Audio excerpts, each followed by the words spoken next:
Welcome to the Ballin4God podcast, the big show number 33.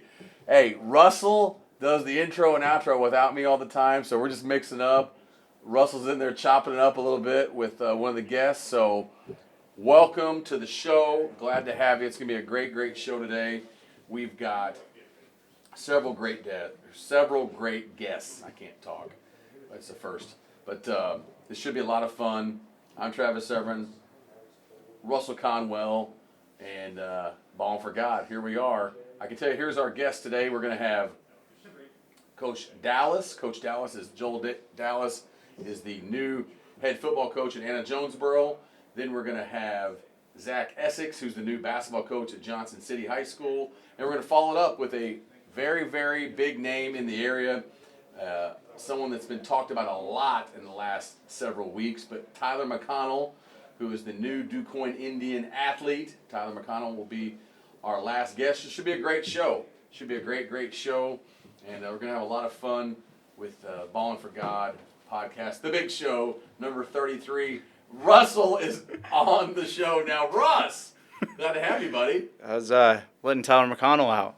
You're letting him out. Yeah, we're glad to have you. Russ, well, I've told who the guests are. Joel Dallas, right? Joel Dallas. Joel Dallas, Anna-Jonesboro football coach. Zack Essex, Johnston City basketball. And then we followed up. The camera's not even on me now. It's on both. This is unbelievable. Dr. Young doesn't like me. Tyler McConnell. Yeah, it's going to be a good time. DuQuoin Indians basketball player and football player. It's going to be a lot of fun. Yes. And, I really think it's going to be fun. Those guys are good guys. I agree. I'm getting the... Are you ready?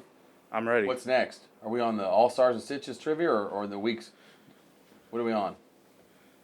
We went weeks last week first. The Weeks in Benton Deal of the Week! Deal of the Week, right? Yep. Deal of the Week. Here we go. Deal of the Week is a 2026 Jeep Wrangler 4-door Willys Edition. Willys Edition. I'm pumped. You see me driving around town all the time. It's got the push button top. Unbelievable. Here's the thing, guys. Hey, this is hard to even say out loud right now. It's over $10,000 off. Over $10,000 off. Huge. It's mojito colored. Mojito. $45,726. Unbelievable. Guys, over $10,000 off on a brand new Wrangler, 4-door Wrangler. I'm sweating. Got the Sky Touch. Sky Touch is like a convertible top. Unbelievable. I drive around town all the time. I love it. Love the color. Love the bright green color. Come check it out. We'd love to. I'm sweating. I want to drive it. I'm sweating to drive I it. wish you'd just come drive it, man. It's fun. Big discount. We'd love to have you out there and check it out, man. It's going to be big. It's going to be big. But that's Weeks in Benton, 1627 North Main. Give them a call, 435-3334, 435-3334. Open Monday through Saturday.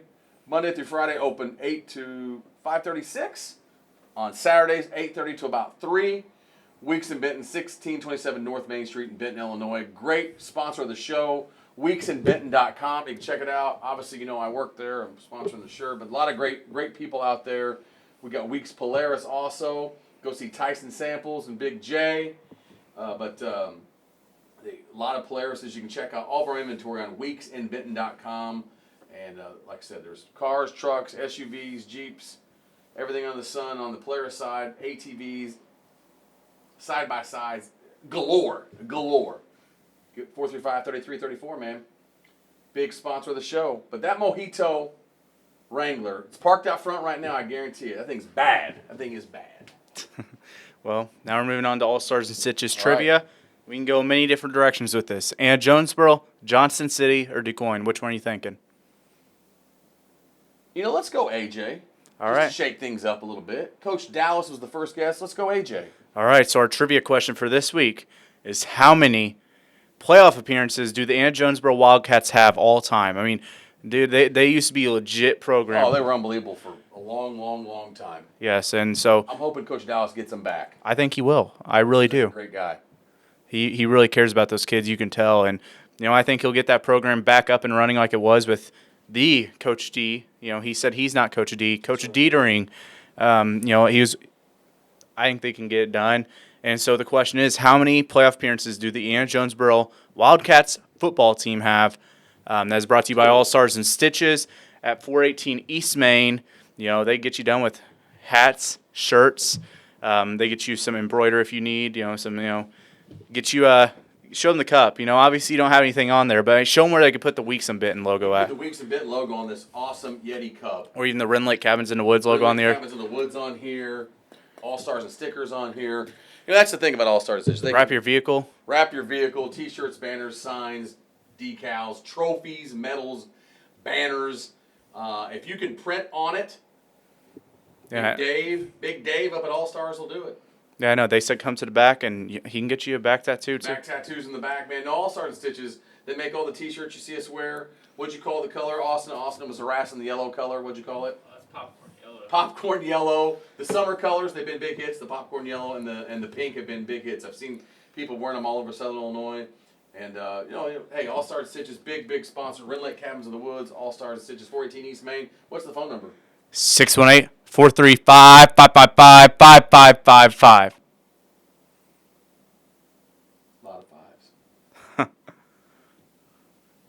Russ, that's it, buddy. We got to hit up our other sponsor, though. Who's that?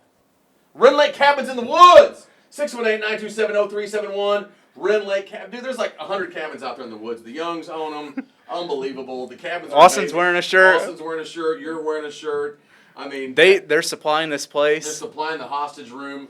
Wren Lake Cabins in the Woods. We love our sponsors. Without them, we ain't here. No, I mean, they provide the lighthouse last week where we were at. I mean, go check out that episode. Go check out the lighthouse on Their cabins are RenLakeCabinsInTheWoods.com. awesome. Go check them out. Rent them. You can see the availability on. Is there a website to go to? Yeah, RenLakeCabinsInTheWoods.com. RenLakeCabinsInTheWoods.com. You can just find out what's out there. RenLakeCabinsInTheWoods.com. RenLakeCabinsInTheWoods.com. Call Jesse Young and Call Jesse Young. what was the phone number again? 927-0371. 618-927-0371. And you get in contact with the Youngs. Jesse Young, Sarah McCollum, Billy Young. They'll help you out, get your cabin's needs as you come to visit the beautiful Wren Lake right here in Franklin County. We'll be back with our first guest. All right, welcome to our first segment of this week's show as we have the Anna-Jonesboro newly named football coach. Coach, just go ahead and introduce yourself and tell us how long you've been involved with the program. Joel Dallas, at the high school level, I've been involved since 2010. Coached, started with the freshmen, worked my way up as varsity offense and defensive line eventually, called offense for the JV, called defense for the JV at one point. So I've done a little bit of everything. Like I said, I've been there since 2010. When Coach Detering retired, I did take a year off to try and just see if I still had that fire and passion for coaching. And the funny thing is, week one, I got a phone call from Coach Yates, who took over for Coach Detering. And he's like, hey, we have a problem with our film equipment. Can you help us? So I came down from the tailgate area down to the tripod that has our camera equipment on it and was messing around and trying to help out. And I knew right then immediately, man, I missed this. The technology side of it is not the fun side of it.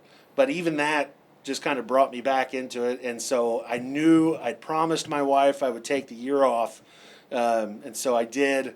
And then luckily the next year, Coach Yates asked me to be the defensive coordinator because his had taken a job up in Carterville and wasn't able to come back. Jared Clark, great coach, great guy. Wish him nothing but the best at Carterville.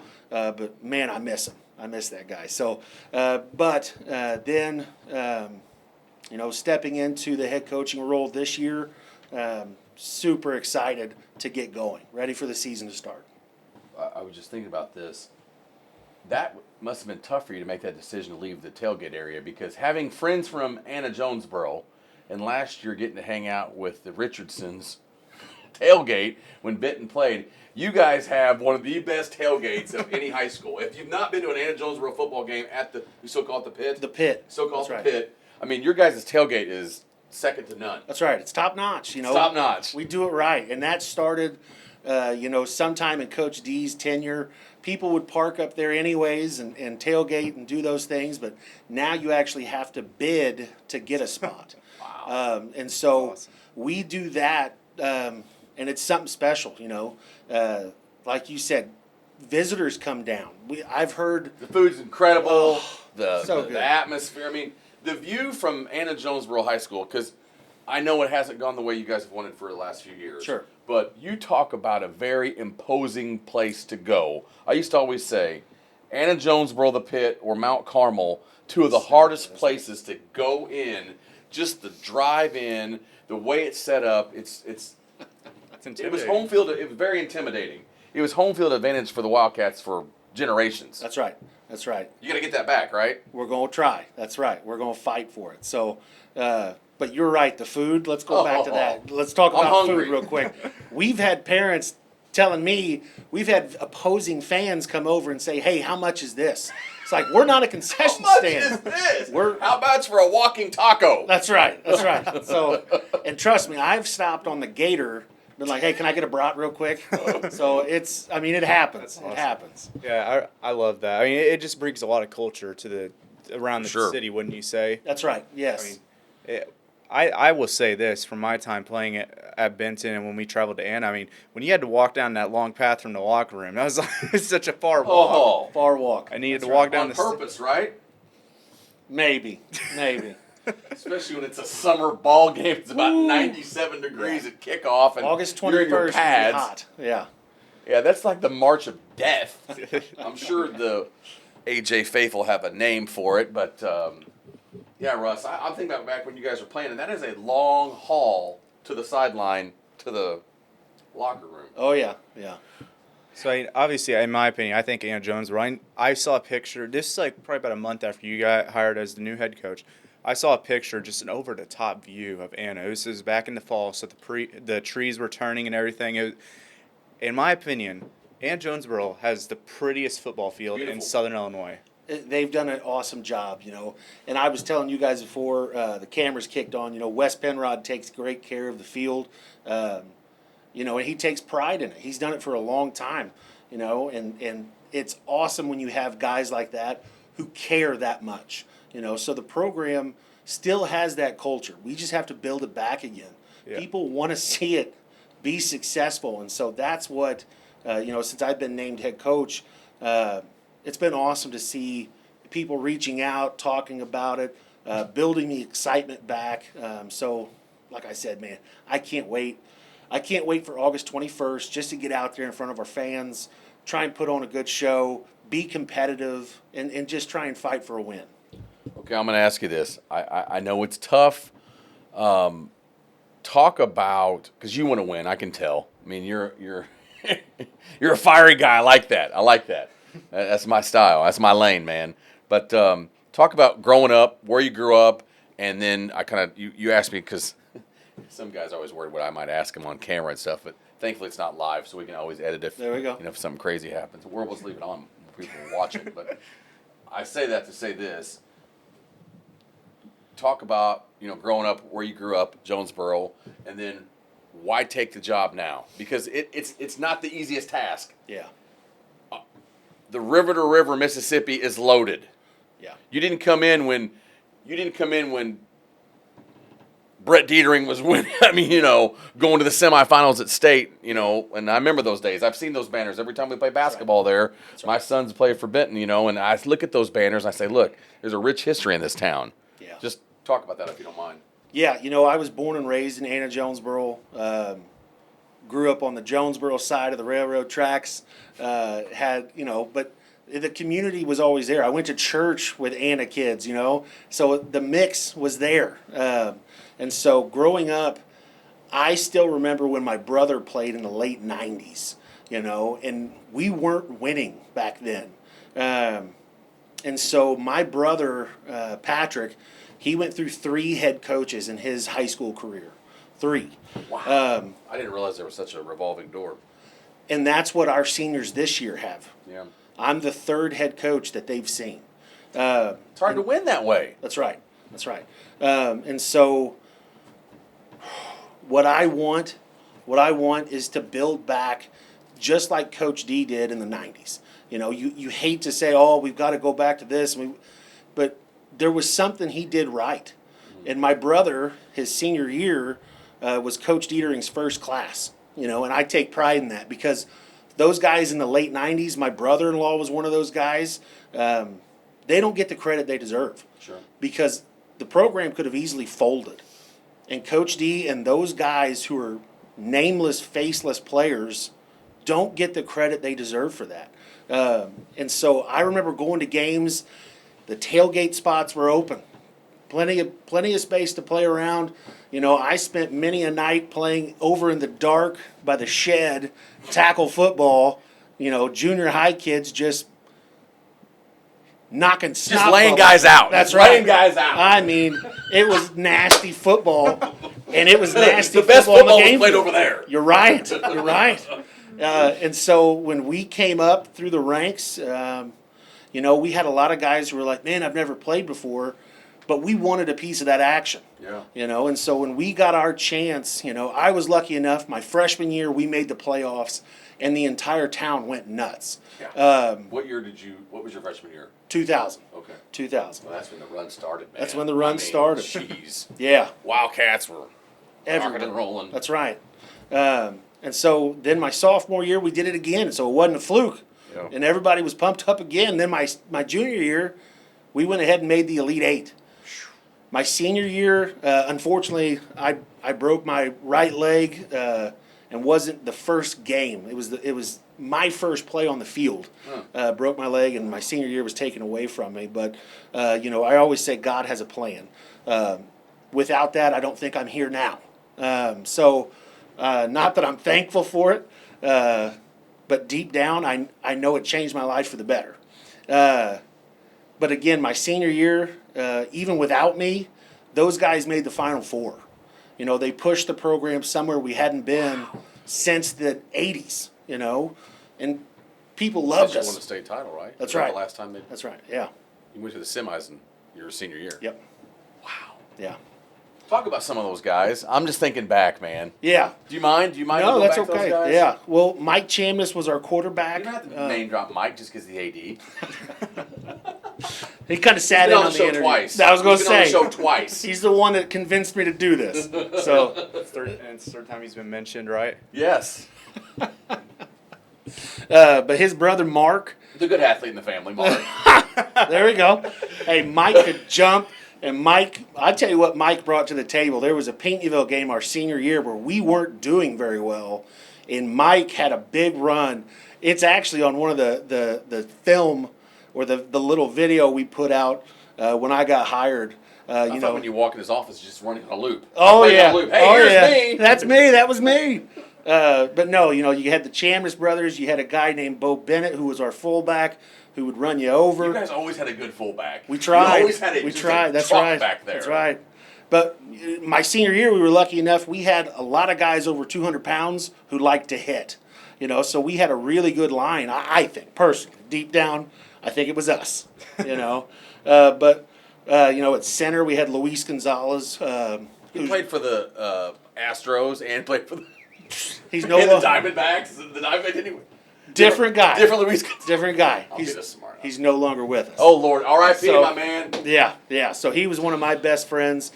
He was our energy guy on the line. You know, awesome dude.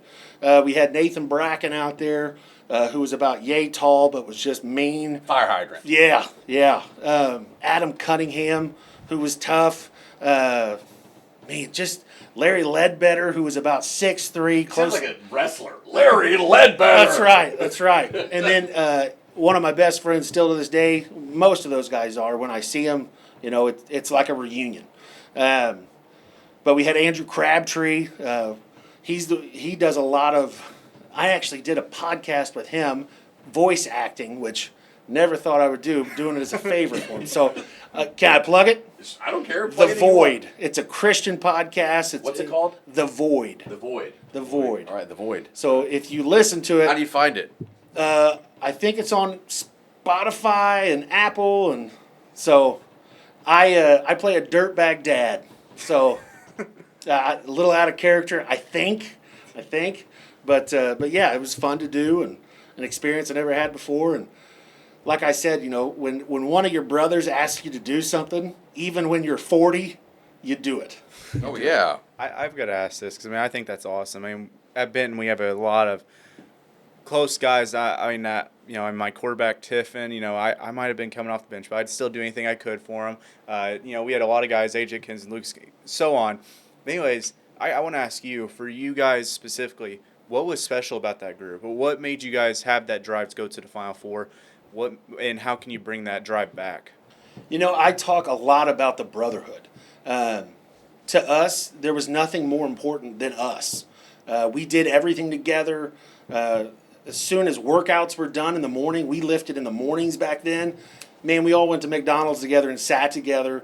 They knew we were coming. They had food ready for us. Our parents were amazing. My dad died when I was 8, but I had multiple dads on that team who cared about me. We had team moms. I work with Terry Partridge. She was one of those team moms. That's Mike's mom. Yep. But she was there for me, and she still is. That's what makes it so special is you don't get that in other sports. You don't get that family aspect to a certain extent, but when you get moms and dads involved and little kids, man, it's awesome. There's something special. I'm going to say this. For every time we interview people, we've done how many shows together now? 33. 33. We're on our Larry Bird show. 33. Kareem Abdul-Jabbar. I don't know. I'm trying to think other 33s. But Scottie Pippen. Scotty. Was it US 33, right? Yeah. Scottie Pippen. Gosh. I'm going to say this. A common theme when I interview people, and Russ and I interview people, and it's gonna click in your head because you're not 20 yet, are you? No. I make you say your age every single week. 19. I'm 48. You're 40. Oh, I'm a man. I'm a man. If you don't get that reference, then you're not a football fan. You're not a football fan. Mike Gundy. There we go. Mike Gundy, great hair. I love when he had the lettuce going. That's right. Great mullet. That's right. But it's a common theme, Russ, and I know you noticed it because I think it was one of the reasons we were so good at Benton during your stretch, which obviously I had a kid going through the same time with you. Every team that comes on here, I don't care if it's Carterville softball, who's won state titles galore lately. If it was, pick different teams. Sparta Bulldogs, who hadn't been good in a generation. They hadn't been good since stinking Neil Birchler. 1991's the last regional before this past year. Yeah, 91 was the last time they won a basketball regional before last year. Pinckneyville baseball, having those guys over there. I'm telling you, it's been a common theme. Even those Benton guys, when we had all those Benton football players talking about, they had all Benton, not to rub it in, we had a really good team last year. Yeah. Go 9-0. A lot of those kids grew up playing JFL together when they were little. Since 3rd grade. You're saying something that I'm telling you, it's not by chance. When you grow up with kids and you have that bond and you all went to McDonald's and you had team moms and team dads and your dad passed away when you were little and other dads jumped in, that's what. You got to have athletes. You got to have good coaches. You got to have a good school support system from your administration and your board and your AD and all that. I get it, but I've never interviewed anybody that's like, yeah, none of us got along. Yeah. I don't like him and he don't like me, and because it goes on places. There's places that probably have good athletes that can't work together. That's right. And I played on teams where I didn't necessarily get along with everybody. Sure. But you know what? He was my brother. Yeah. And nobody messes with your brother. No. No, I completely agree. I think where they get the. I'll tell you this. Obviously, I would love to win. I'd love to go 9-0 every year, but I would much rather. We went 6-3 during the regular season my senior year. Finished 8-4 in the quarterfinals. I'd much rather have that year and go 6-3 in the regular season and have that group of guys that we had than go 9-0 and not have a good relationship with everybody. I thought that our senior class, we were all really close, and I thought we would do pretty well anything for each other. Well, you get tested. You went through battles. There was people that kicked you guys left you for dead. Yeah. Honestly, it was like, oh, they're not gonna pan out. All this potential, and then you're 1 yard away from being in the semifinals. But I wish you touch on that more, Coach D, about what you think. I know that's gonna be a big part of what you do at Anna-Jonesboro, with bringing people together. Yeah. First off, you can't call me Coach D. Oh, yeah, because there's only been one. There's only one. Well, I don't like Dallas, so what do I call you? I'm a Bears fan. I mean, but That's what, okay. should I call you, Coach Cowboy? No, that's okay. What's your nickname? Are we allowed to say it on Ballin4God? You know what? I don't really have a nickname. Just call me Coach. Just Coach. That's what because people. they can't call you Coach D because that's Coach Detering. That's right. Brett That's or right. Brad. Brett. I'm messing with you. Yeah, Coach Brett Twin Detering, brother. Hall of Famer. Hall of Famer. Tremendous coach. That's right. I've interviewed him many times over the years. There we go. Back in prior life for me in sports broadcasting, but just he's a winner. That's right. Tremendous. I mean, Yeah. What he did for the community there is unparalleled. I mean, I always said, Al Martin, what he did at DuQuoin, unbelievable. What Brett Detering did at Anna-Jonesboro, what Kerry Martin did at Meridian, and some of these, I know there's other great coaches. What Coach Root has done at about 7 schools. That's right. That's right. What Al Way did at Harrisburg. Yep. I mean, I think of those names. What Justin Groves is doing at Benton, what we've been able to do here the last several years. There's certain names that are attached to winning. Yeah. And Brett Detering, I know that's what you want to get back to. That's right. That's right. Coach. There we go. There we go. Yeah, it's all about, and I think we touched on it earlier. It's all about the culture. Yeah. And that's a used term that everybody says, but what do you coach? What is your philosophy as far as that culture? What are you trying to do with these kids? Right now, our motto has been brick by brick. And so we are building the foundation of something special. Like I talked about those guys in the 90s, my brother, my brother-in-law, Coach Richardson, all those guys who played back then who didn't get all the glory and didn't make the playoffs. Man, they laid something special out for us, and we followed in their footsteps. I have pushed as hard as I can to get guys out because I truly believe we have the talent at Anna-Jonesboro to win some football games. But if winning is your only goal, and I'm competitive, you can ask my son Cooper, who's 11, I ain't never let him win anything. I don't care if we're playing Risk, the board game, or we're playing video games, love it. or we're playing basketball outside. I stuff his shot as many times as I possibly can, and then I let him know about it, to a certain extent. But I want to get back to that mentality of we're here to compete. Told the boys last night at practice, conditioning and doing drills, that's not fun. That is not what makes football fun. But if you can turn it into a competition up here, then it becomes a little better. I'm not going to say I loved running 40-yard sprints. Did not. I don't see it, Coach. Woo! That was not my forte. But I still remember picking. Did you like it, Russ? No, I did not. I still remember, and I'll call him out. I picked Adam Cunningham. He was another lineman I mentioned earlier. He was quicker than me. And so every chance we got to run, if you've ever seen our practice field, it's down a big old hill. I know where it's at. And we ran that hill, and I've told our guys, that hill will make you a man because it plays with your mind after 2 or 3 of them. Try running 10 or 15, it really plays with your mind. But that's what I wanted to do. I wanted to beat Adam Cunningham, and I still remember the first time I ever did it. I still remember my junior year beating him up that hill, and man, you talk about pride. I didn't mention it to anybody else. I didn't tell another teammate. I didn't go brag about it. I am now. It's okay. He beat me probably 1,000 other times, so he still got me. It's almost like. But that one time. It's 20 years ago, so we can. That's right. 20 plus years. That's right. Yeah. We don't want you to reveal too many secrets because you obviously got the season coming up. I mean, I'd like to know the secrets before you play Ben. talk about the team you got coming back. Some of those seniors that are going to be helping, and maybe some of the leaders that are helping you out. We don't have a giant senior class, but what we have are guys who are learning how to be quality teammates. They're learning how to be quality people. And I picked my coaches specifically for that reason. We want quality guys, and we want to push culture and brick by brick and building things and doing it the right way. And one of our biggest things is we're not going to talk smack to one another. And our seniors have enforced that, We're changing some things up, and guys are playing different positions. And I've put it this way. If you want to see the field, you may have to play a different position because we have the younger kids who are hungry. They're coming up, and they want to play, And so Our seniors are being pushed daily, but it's still a building process. These guys haven't won.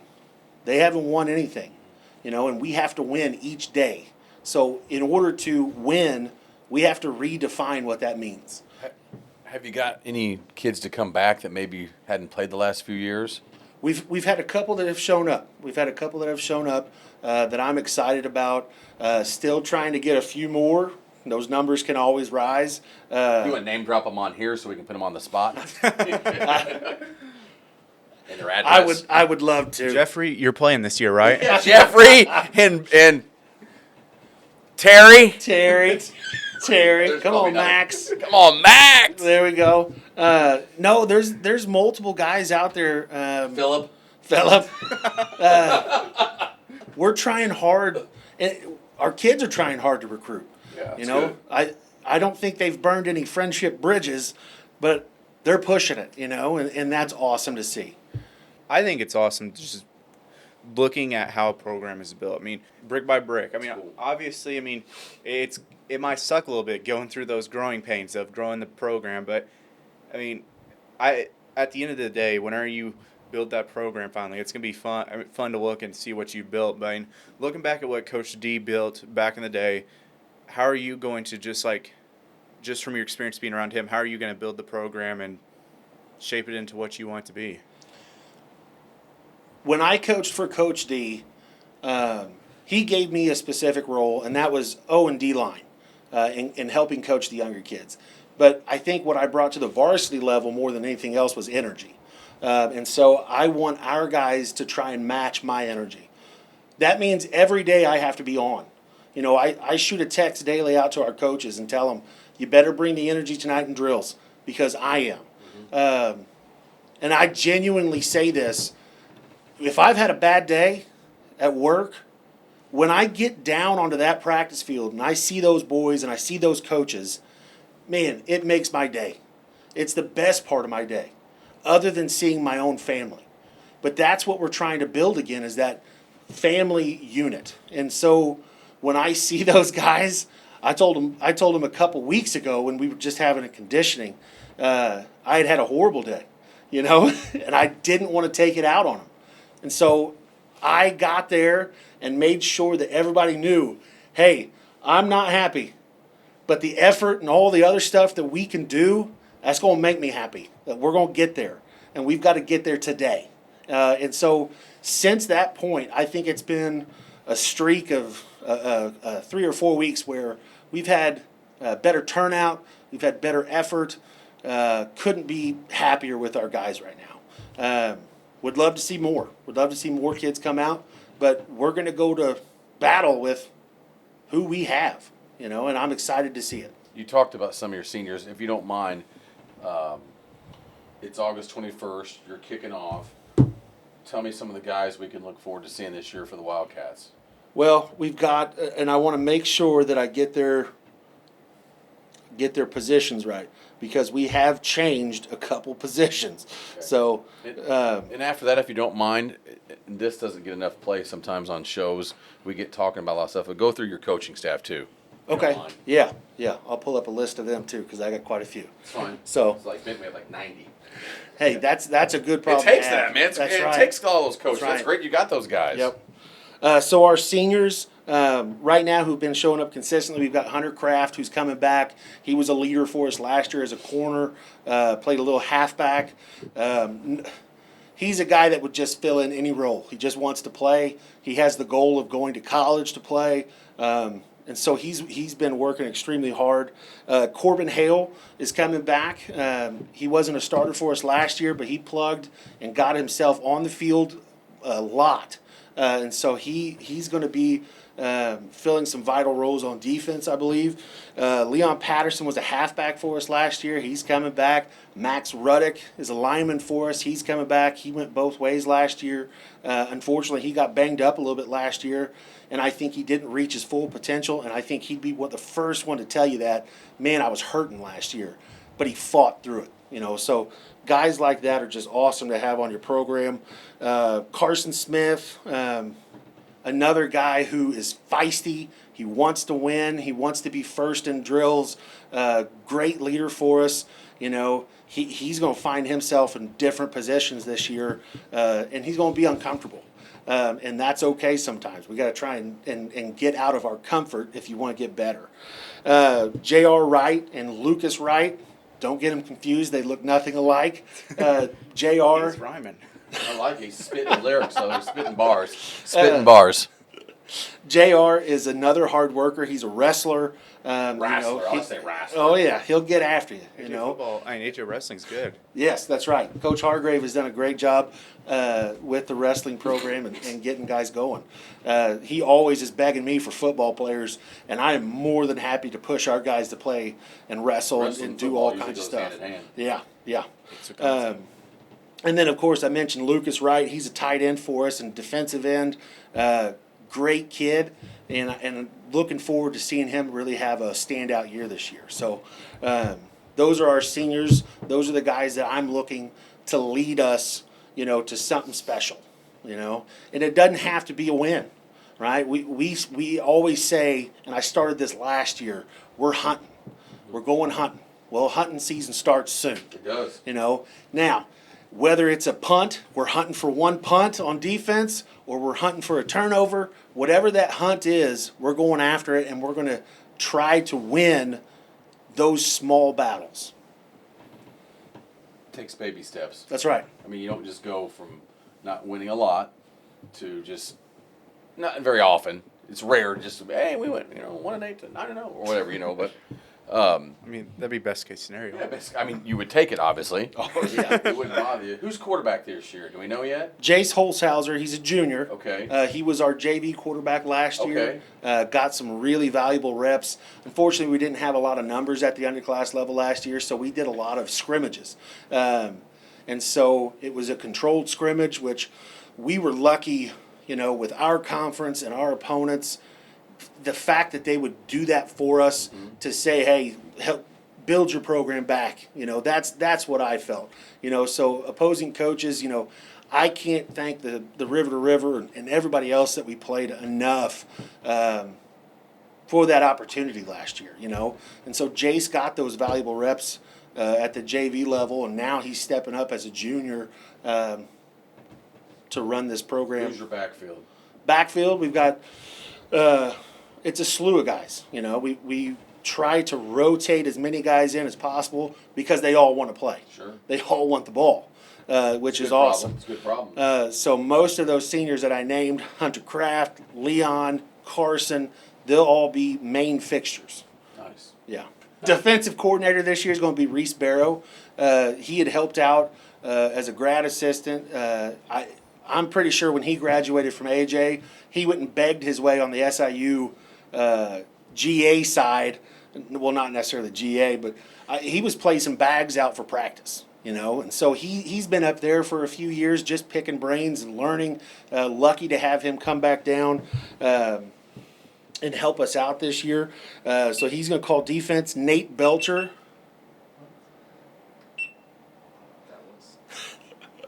Okay. Recording? Yeah, it's recording now. There we go. Nate Belcher is another guy who played for me. So did Reese. But Nate has come back. He helped out a little bit last year. He's going to call our JV defense, and so excited to have him. Those young guys, man, you got to coach them up like they're players still, and coach them how to coach. You know, and so what's nice is those guys match my energy for the most part. You know, I still try to top them all. But those two guys are going to call our defense, and they've got to be excited. If you're going to call defense, you better be excited. So then we've got Andrew Crabtree. He's going to help out as much as he can. He's a youth minister, so it's always good to have one of those on staff, right, to mentor these kids and to try and build those relationships. He's awesome. He's awesome. That's great. Matt Fraunfelter, I told him jokingly, he's my Jonesboro connection. He teaches at Jonesboro. He's a PE teacher, and so he knows a lot of these kids, obviously, from that aspect. So that's helped out tremendously. Ryan Heilman is going to help with our line. Heilman, that's an AJ name. That's right. He played for us as well, and he's probably back to his freshman year, he's the only freshman to ever knock me off my feet. Ooh. Now, Wow. I tripped on a pad, Oh. but he still tells it differently. He tells it Well, I differently. would So, too. then we've got Jared Merriman. He's a cousin by marriage. Love him to death. He makes it as many times as he possibly can to come out and help. He's another one of those. He played for us. When I first started coaching, I believe he was there. And he was a defensive lineman and just played mean, and so he loves to try and instill that type of attitude in our players, and so love having him around. Carson Pingris is going to be our offensive coordinator for the JV level. What I'm terrified of is he has aspirations to be an Illinois State police officer. So this might be his last year coaching with us for a little bit. Hopefully he can work that out, but he's chasing a dream, and so I have nothing but high hopes for him. I'm waiting on a phone call to interview me from the Illinois State Police, so, not as fun as this interview, but I hope I can help him out. Then we've got Justin Richardson. He's a do-it-all kind of guy. Whatever we need, he does it, and it's awesome. Got a lot of energy. That's right. He can match it. Sean Severs is going to help out. He's helping with line, but probably most importantly, he's our tech guy as well. So Gotta have that. he's the tech Is he guy flying at the drones school. for you and stuff? Not yet. Hopefully we'll get We there. had drones in practice lately. I saw that. Yeah. There you go. Pretty wild. That's right.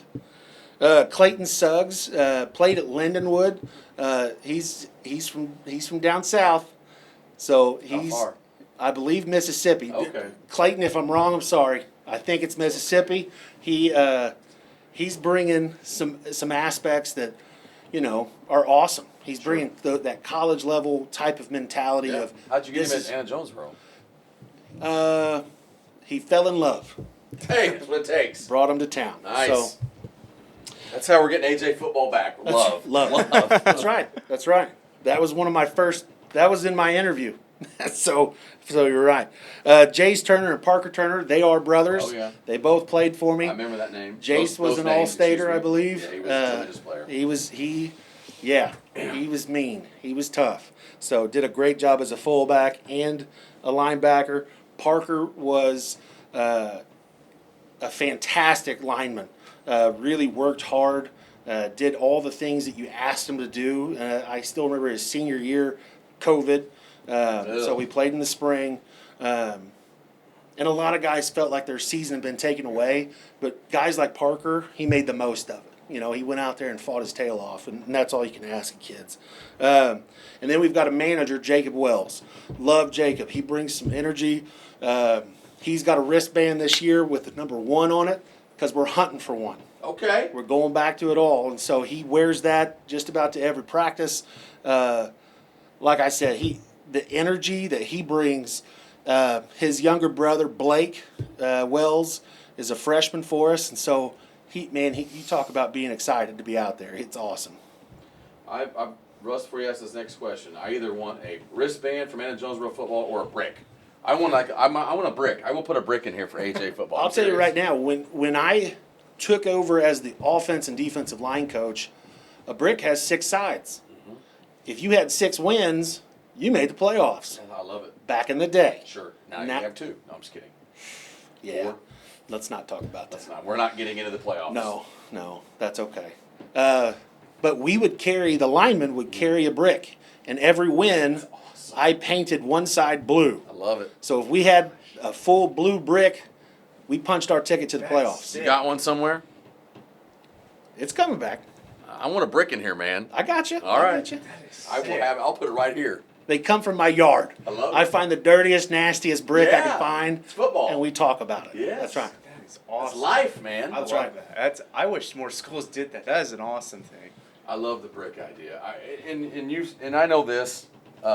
Times have not been the easiest at Anna-Jonesboro the last few years. A program that I say generations. I mean, my gosh, 20 plus years was just unreal. From obviously when Coach D took over till what was his last year? What was Coach? I don't know what this thing is. Let Austin know about it, and I'll be right back. You can go ahead and continue. You still recording? Yeah. Fantastic. What was Coach Detering's last year? Was it 23, I believe? Sure. Was it? I think so, because Coach Yates was there 24 and 25. Okay. Yep. But, I mean, his 24, 25-year run, Coach D was there 27 years. 27 years, okay. Yeah. Unbelievable run. That's right. I mean, and really was. And the town wants it. That's right. I know. And I know you want it. I know the kids want it, but football is a tough sport, man. Yeah. It is a grueling sport, and it's dirty, and it's not always the prettiest, and guys have got to buy in. Yeah. But what stands out with me is I can tell you've got the passion and the energy, and kids see through that when guys don't. Yeah. When guys don't, they're just kind of, and you know what I'm saying? Like, I can tell your personality, you're not you don't show up for practice 2 minutes before it starts. No. You don't leave as soon as it's over. No. You know, kids see through that kind of stuff. They want a guy that's there that's going to fight for them. Yeah. Yeah. Are you that guy? I try every day, and I tell our guys, I don't go through life this way, but when I come down that hill to our practice field, you better flip a switch. Yeah. And that energy has to start bleeding out of you, because when it bleeds out of you, it impacts other people. And that's what we're trying to do.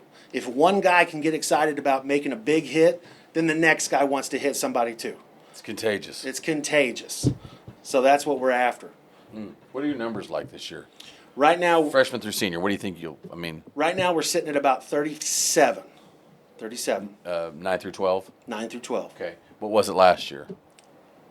I think at the varsity level, I believe we had 30. Okay.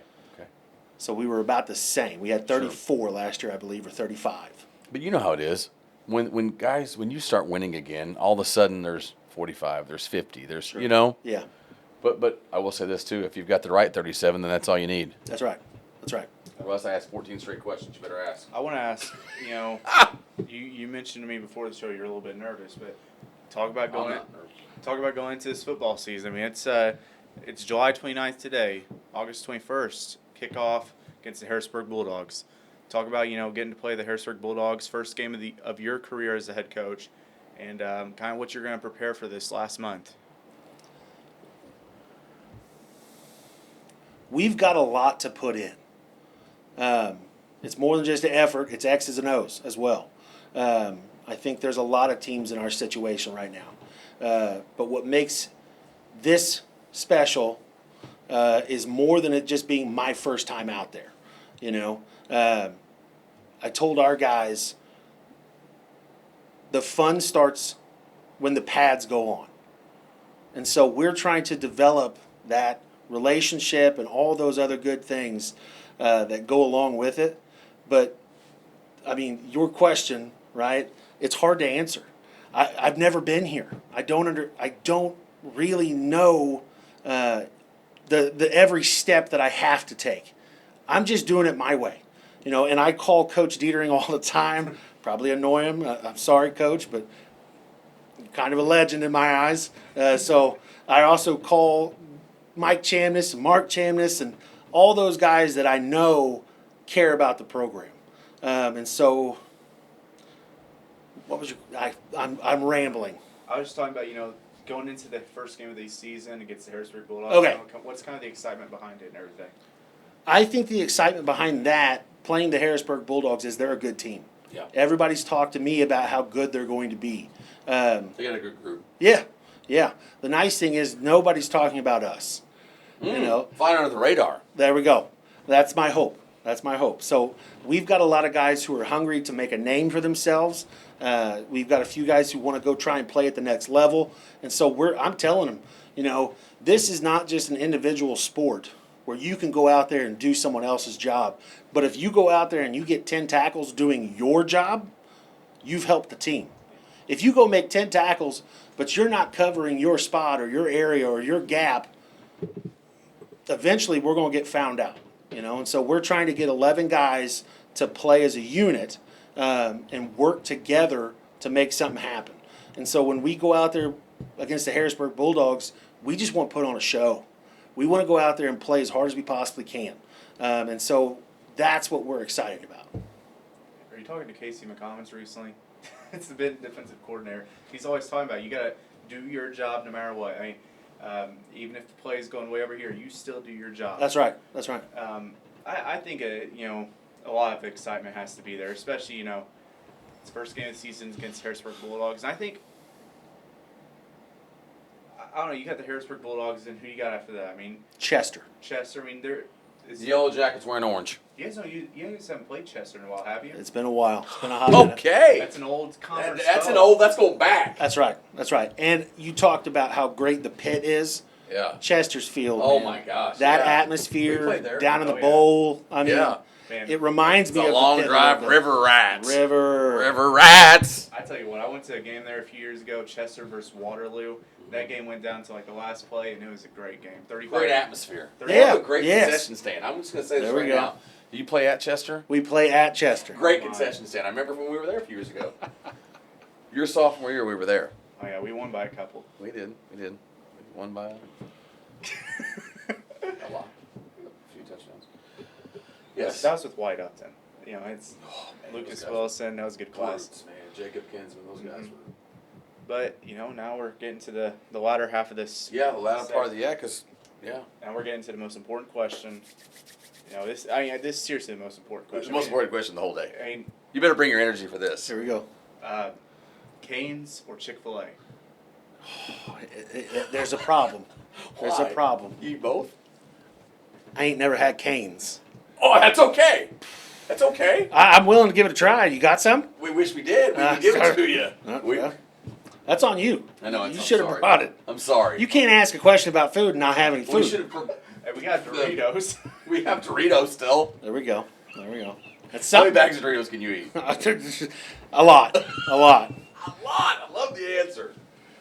Austin showed back up. So you got to be a Chick-fil-A guy then. Chick-fil-A. What do you get there? Plain chicken nuggets. Really? Oh, yeah. Do you get a 30-piece like Travis? I eat a 30-piece. Do you get them grilled or breaded? Breaded. I mean, if he'd have said grilled, we were cutting the interview. Yeah. We were blocking the interview right now. If he would. Okay.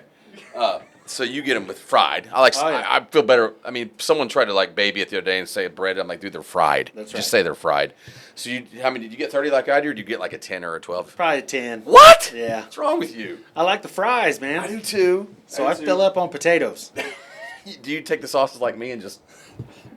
Not so much. You gotta tell them the Not story. so much. I just take the sauces. There you go. I mean, that's. Any news stories? Huh? Any news stories? I was waiting to tell this one story till the end, but Chick-fil-A, so when you go, all right, you just pulled up, you're in Marion, tell me what you're getting. You're getting the nuggets, Nuggets and waffle fries. waffle fries, like it. What do you drink there? Diet Coke. This guy's a man after my own heart over here. Coach. I almost called him the wrong thing again, just Coach. All right, I got to tell you this story real fast. One of my best friends, the guy that gave us the cards over there, Kyle Bacon, he's the sheriff of Franklin County. He's going to be like, we're not friends, Travis. Thanks for saying that on camera with 4 trillion people can watch us. But anyways, so who's ringing? Oh, Zack Essex. I think he's trying to get in, guys. Go ahead, man. He's the next guest, Coach Essex. Zack Essex. New Johnston City basketball coach. Who's Johnston City basketball coach? Is he here? Okay, this is hilarious for being on camera, just yelling at things. Hey, Mom, the meatloaf! But that's a good reference to That's right. one of my all-time favorite, Will Ferrell. But you made me lose my train of thought now. I was going to ask, oh, this is great. So Kyle says several years ago, and we always joke with me because I work at Weeks in Denton, big sponsor of the show. And between me and my wife, we've traded vehicles about 70 times, okay? So at that time, she's driving a black Yukon. A black Yukon. So it's Melissa, my wife, and then Kyle and one of his sons goes to the game with us. You know there's no parking at Anna-Jonesboro High School. Sorry, there's no parking at Anna-Jonesboro to game. Is there? If you're in a way At the library. Down the street. So, okay. Go see Stinson. It's nice. So I pull up to the school. Did you get him here? We good? Yeah. Okay. So I pull up to school, and we're about 20 minutes before game time. But it's 5 or 6 years ago. You guys, good team. There's nowhere to park. So, you know when you first pull up to the school right there, there's like a parking area that you probably shouldn't go very far off of because you could flip a vehicle. Sure. I park like this. Yeah. I mean, you know what I'm talking about? Yeah. I parked my wife's black Yukon like that. Kyle's like, what are you doing? So, I mean, I park it. The best part is when we leave the game, it's dark. I can't see as well. When I got there, it was light. I'm telling you, I'm this close. I would have flipped the thing and just gone down the hill. He's like, let's go. I finally get it in reverse somehow. And I'm telling you, that was the closest I ever came to just, I mean, we probably would have perished. Has anyone ever... Not to my wrecked? knowledge. You know right where I'm talking about, right? That hill, right? Up at the very On the top. back? You pull up to the school, Huh? and the school is right here on your left. You're going to go to a basketball game. There's a little area right there that people try to get in the grass in. Yeah. Yeah, I mean, it's like straight down. Yeah. It's straight. It's a ravine. It's a ravine. Yeah. It said it. It's a ravine. I parked in that ravine. There you go. And it... You got to do what you got to do, man. hey, we got there. Yeah. I was there before kickoff. There you go. I'm never going to park there again. No. I don't think Kyle's ridden to a game with me since then. It's awesome. Yeah. For you, Kyle Bacon's the sheriff of Benton, Franklin County, by the way. Hold up his little card. Doesn't he have a little card in here? Yeah, he's got he gives some Williams Franklin County. You said Williamson County. Last question for him. Hit him up. This is it. He's got to get out of here. He's got to go to practice. What's the plan for tonight? What's the plan? We're going offense. We went defense last night, so a little bit of offense. Offense is the best right? day, in my opinion. I love it. I love it. And so I'm not going to go into details, but I'm excited to get out of here and get there. So Awesome. Was this okay? Did you have fun? this is great. This is great. Hey, very last question. What do you think about the new Anna-Jonesboro Wildcat logo? Ooh, new logo. This is a hot take. This is a hot take because a lot of people have a lot of opinions. Who changed the logo? Hey, You allowed to say it? a dear friend of mine made it. Who's that? Andrew Herbert. Andrew Herbert. Andrew Can you Herbert. get his phone number? We'll put on the There we go. broadcast address. Social. He'd probably take it. Date of birth. He's an art and design guy. Fantastic. Some Andrew Herbert, some folks don't like it. I love it. is this Right, brand we're- new now? Just this year? This is this year. Okay, Yes. yeah, because it is new. Definitely new. Yep. And so it's got the AJ mixed into it. It's got the lightning bolt that we used to put when we made the playoffs on the field. It's got a slew of other meanings intricately designed into it, and so Football coach just used the word intricately. notice I stuttered.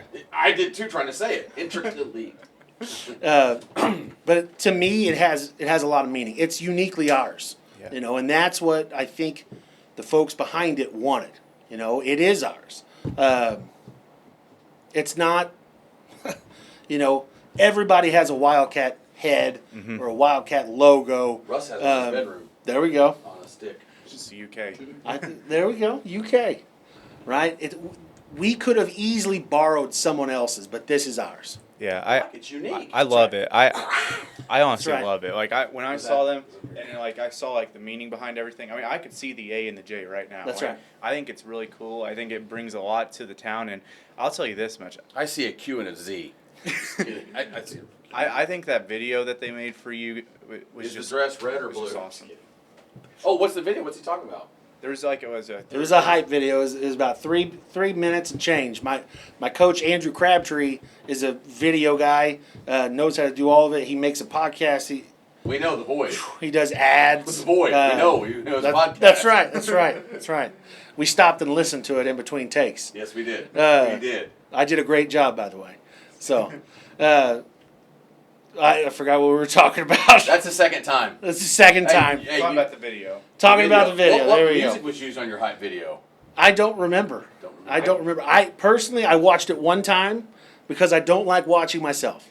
So I don't remember the music, but I liked having all the different players, stuff like that, come back and there's just short little interview clips. yeah, yeah. I thought that was We awesome. spent quite a bit of time with those guys, and I can't thank them enough for the fact that they gave up a Saturday to come talk about football. We had 2 state champions there, Fombell and Brian Tremblay. Lost his name there for a second. Third time. That's right. But then we had guys that played for me, and that meant something. Then we had guys that played with me, Mike, Mark, Andrew was behind the camera. So it was something special. You talk about, Did you get emotional? I did. I can tell. That's right. I can see it in you right there. Yeah. That's awesome, man. Having those guys something. come back, yeah, it touched my heart. I'll send you the video later. I love it, man. That gets me fired up, dude. That gets me. Are you gonna be an Anna-Jonesboro Wildcat fan this year? I mean, if he gets me something to wear, I'll wear it. Except for week 5, right? That's Week when 5, I mean. That's when they come to Benton. I know when they come to bed. Yeah, man. I'm excited for you. Thank you. Coach, I really am. I know you got to get back, you got practice and everything, but Got to go fill up water coolers gotta first. fill up water coolers. We appreciate you coming on, and I know it's a busy time of year for you guys, but hopefully the excitement and everything, and it builds, and you guys have a great season. Thank you. And because I must say this, our conference is loaded. It is. It's a daunting task. It's a daunting task. I mean, DuQuoin, Nashville, Benton, Frankfort have 4 really good football teams. And I'm probably forgetting somebody. Pinckneyville also has a football team. And the Panther fans can yell at me now. That's okay. They beat us in basketball and baseball this year. But it's not easy. It's not an easy conference. But I think you guys are moving in the right direction. And I don't think it's going to take forever to get back where you want to be, man. You guys had asked me a question earlier about trying to get back to that, and you're right. It's not going to be easy. It's not. But it's worth it. It's worth it. It's worth it. Hey, you know how you get to come back on the show? I'm a smart aleck. You know how you get to come back? How's that? Well, when you win, we bring people back. There we go. So, like, Hey. Like Massac County. When we get that brick painted blue, I want a brick. I'll come back. All right, man. I love it. Well, I appreciate you coming on. And Thank you, guys. Appreciate it. safe travels back home. Thank you. And good luck at practice. Thank you. Thank you.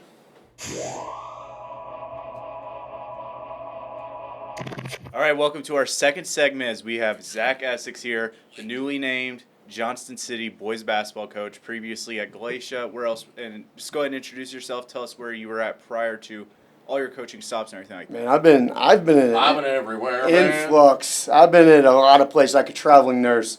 I came in. I took my first head coaching job as a job nobody wanted. That was a bad experience because What year? it was 2014 maybe. Okay, 14. So from there, I took a lot of things for granted that we take, like knowing what defense is or making layups or like footwork, like little things that you think as a coach when you walk in, you expect kids in high school level to know.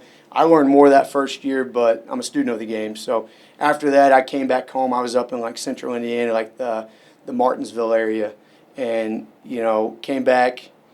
Didn't even know if I wanted to teach anymore. It just kind of ruined it for me. From there, I took the Joppa job, and it was between them or Century. Go Rangers. Yeah. Hey, go Rangers. That's right. Rangers. So they called first. I'm like, all right, we got this. And, I loved it. I wasn't the best coach then. I was young, but I had passion.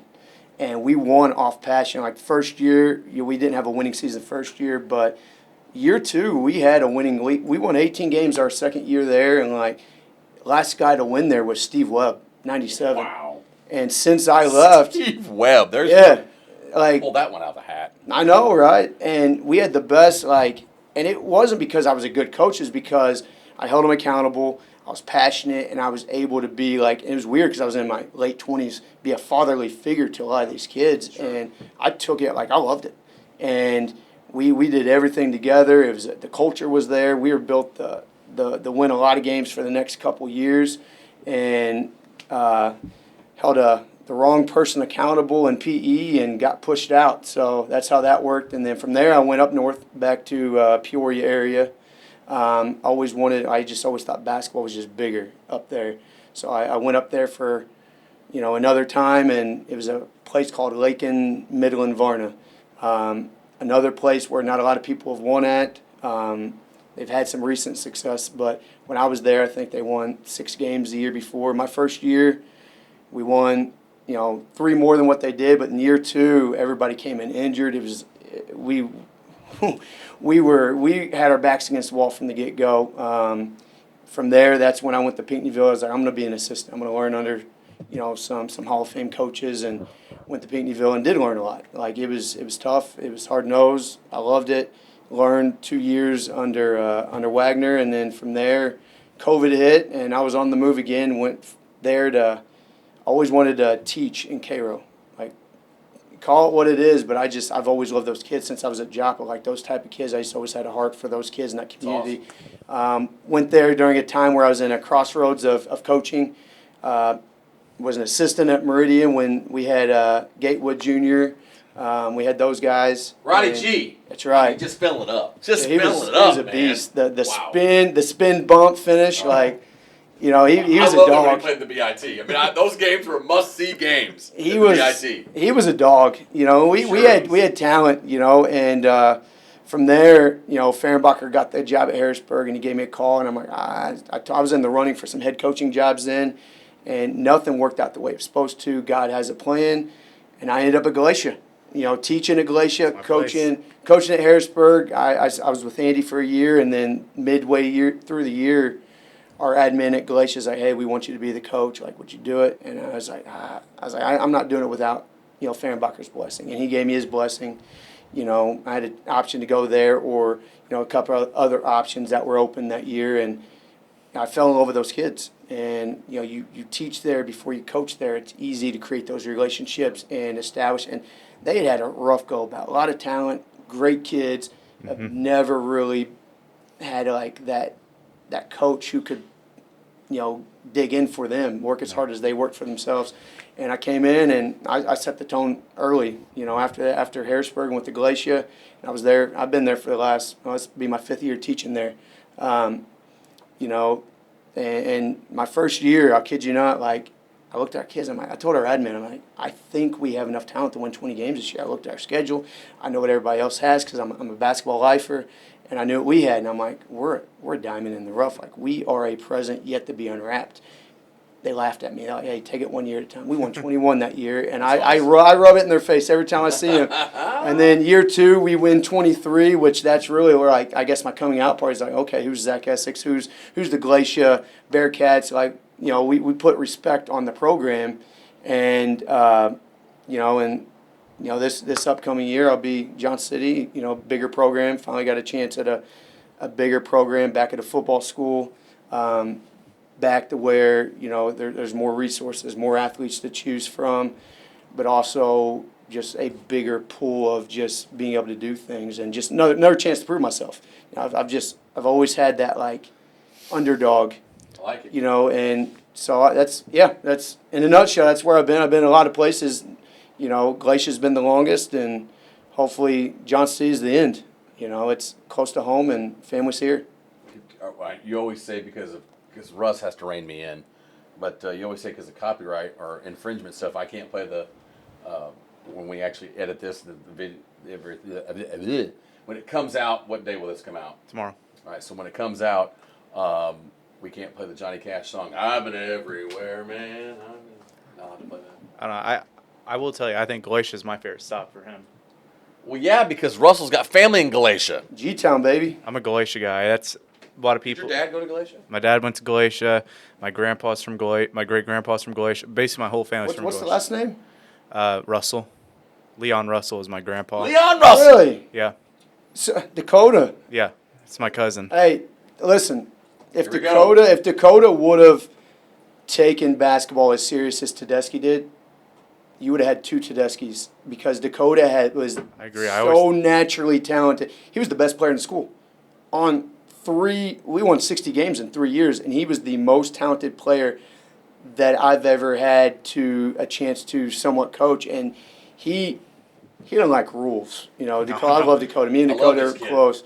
But Dakota, he was late for practice, something refused to do. We had a conversation, realized that this isn't going to work out.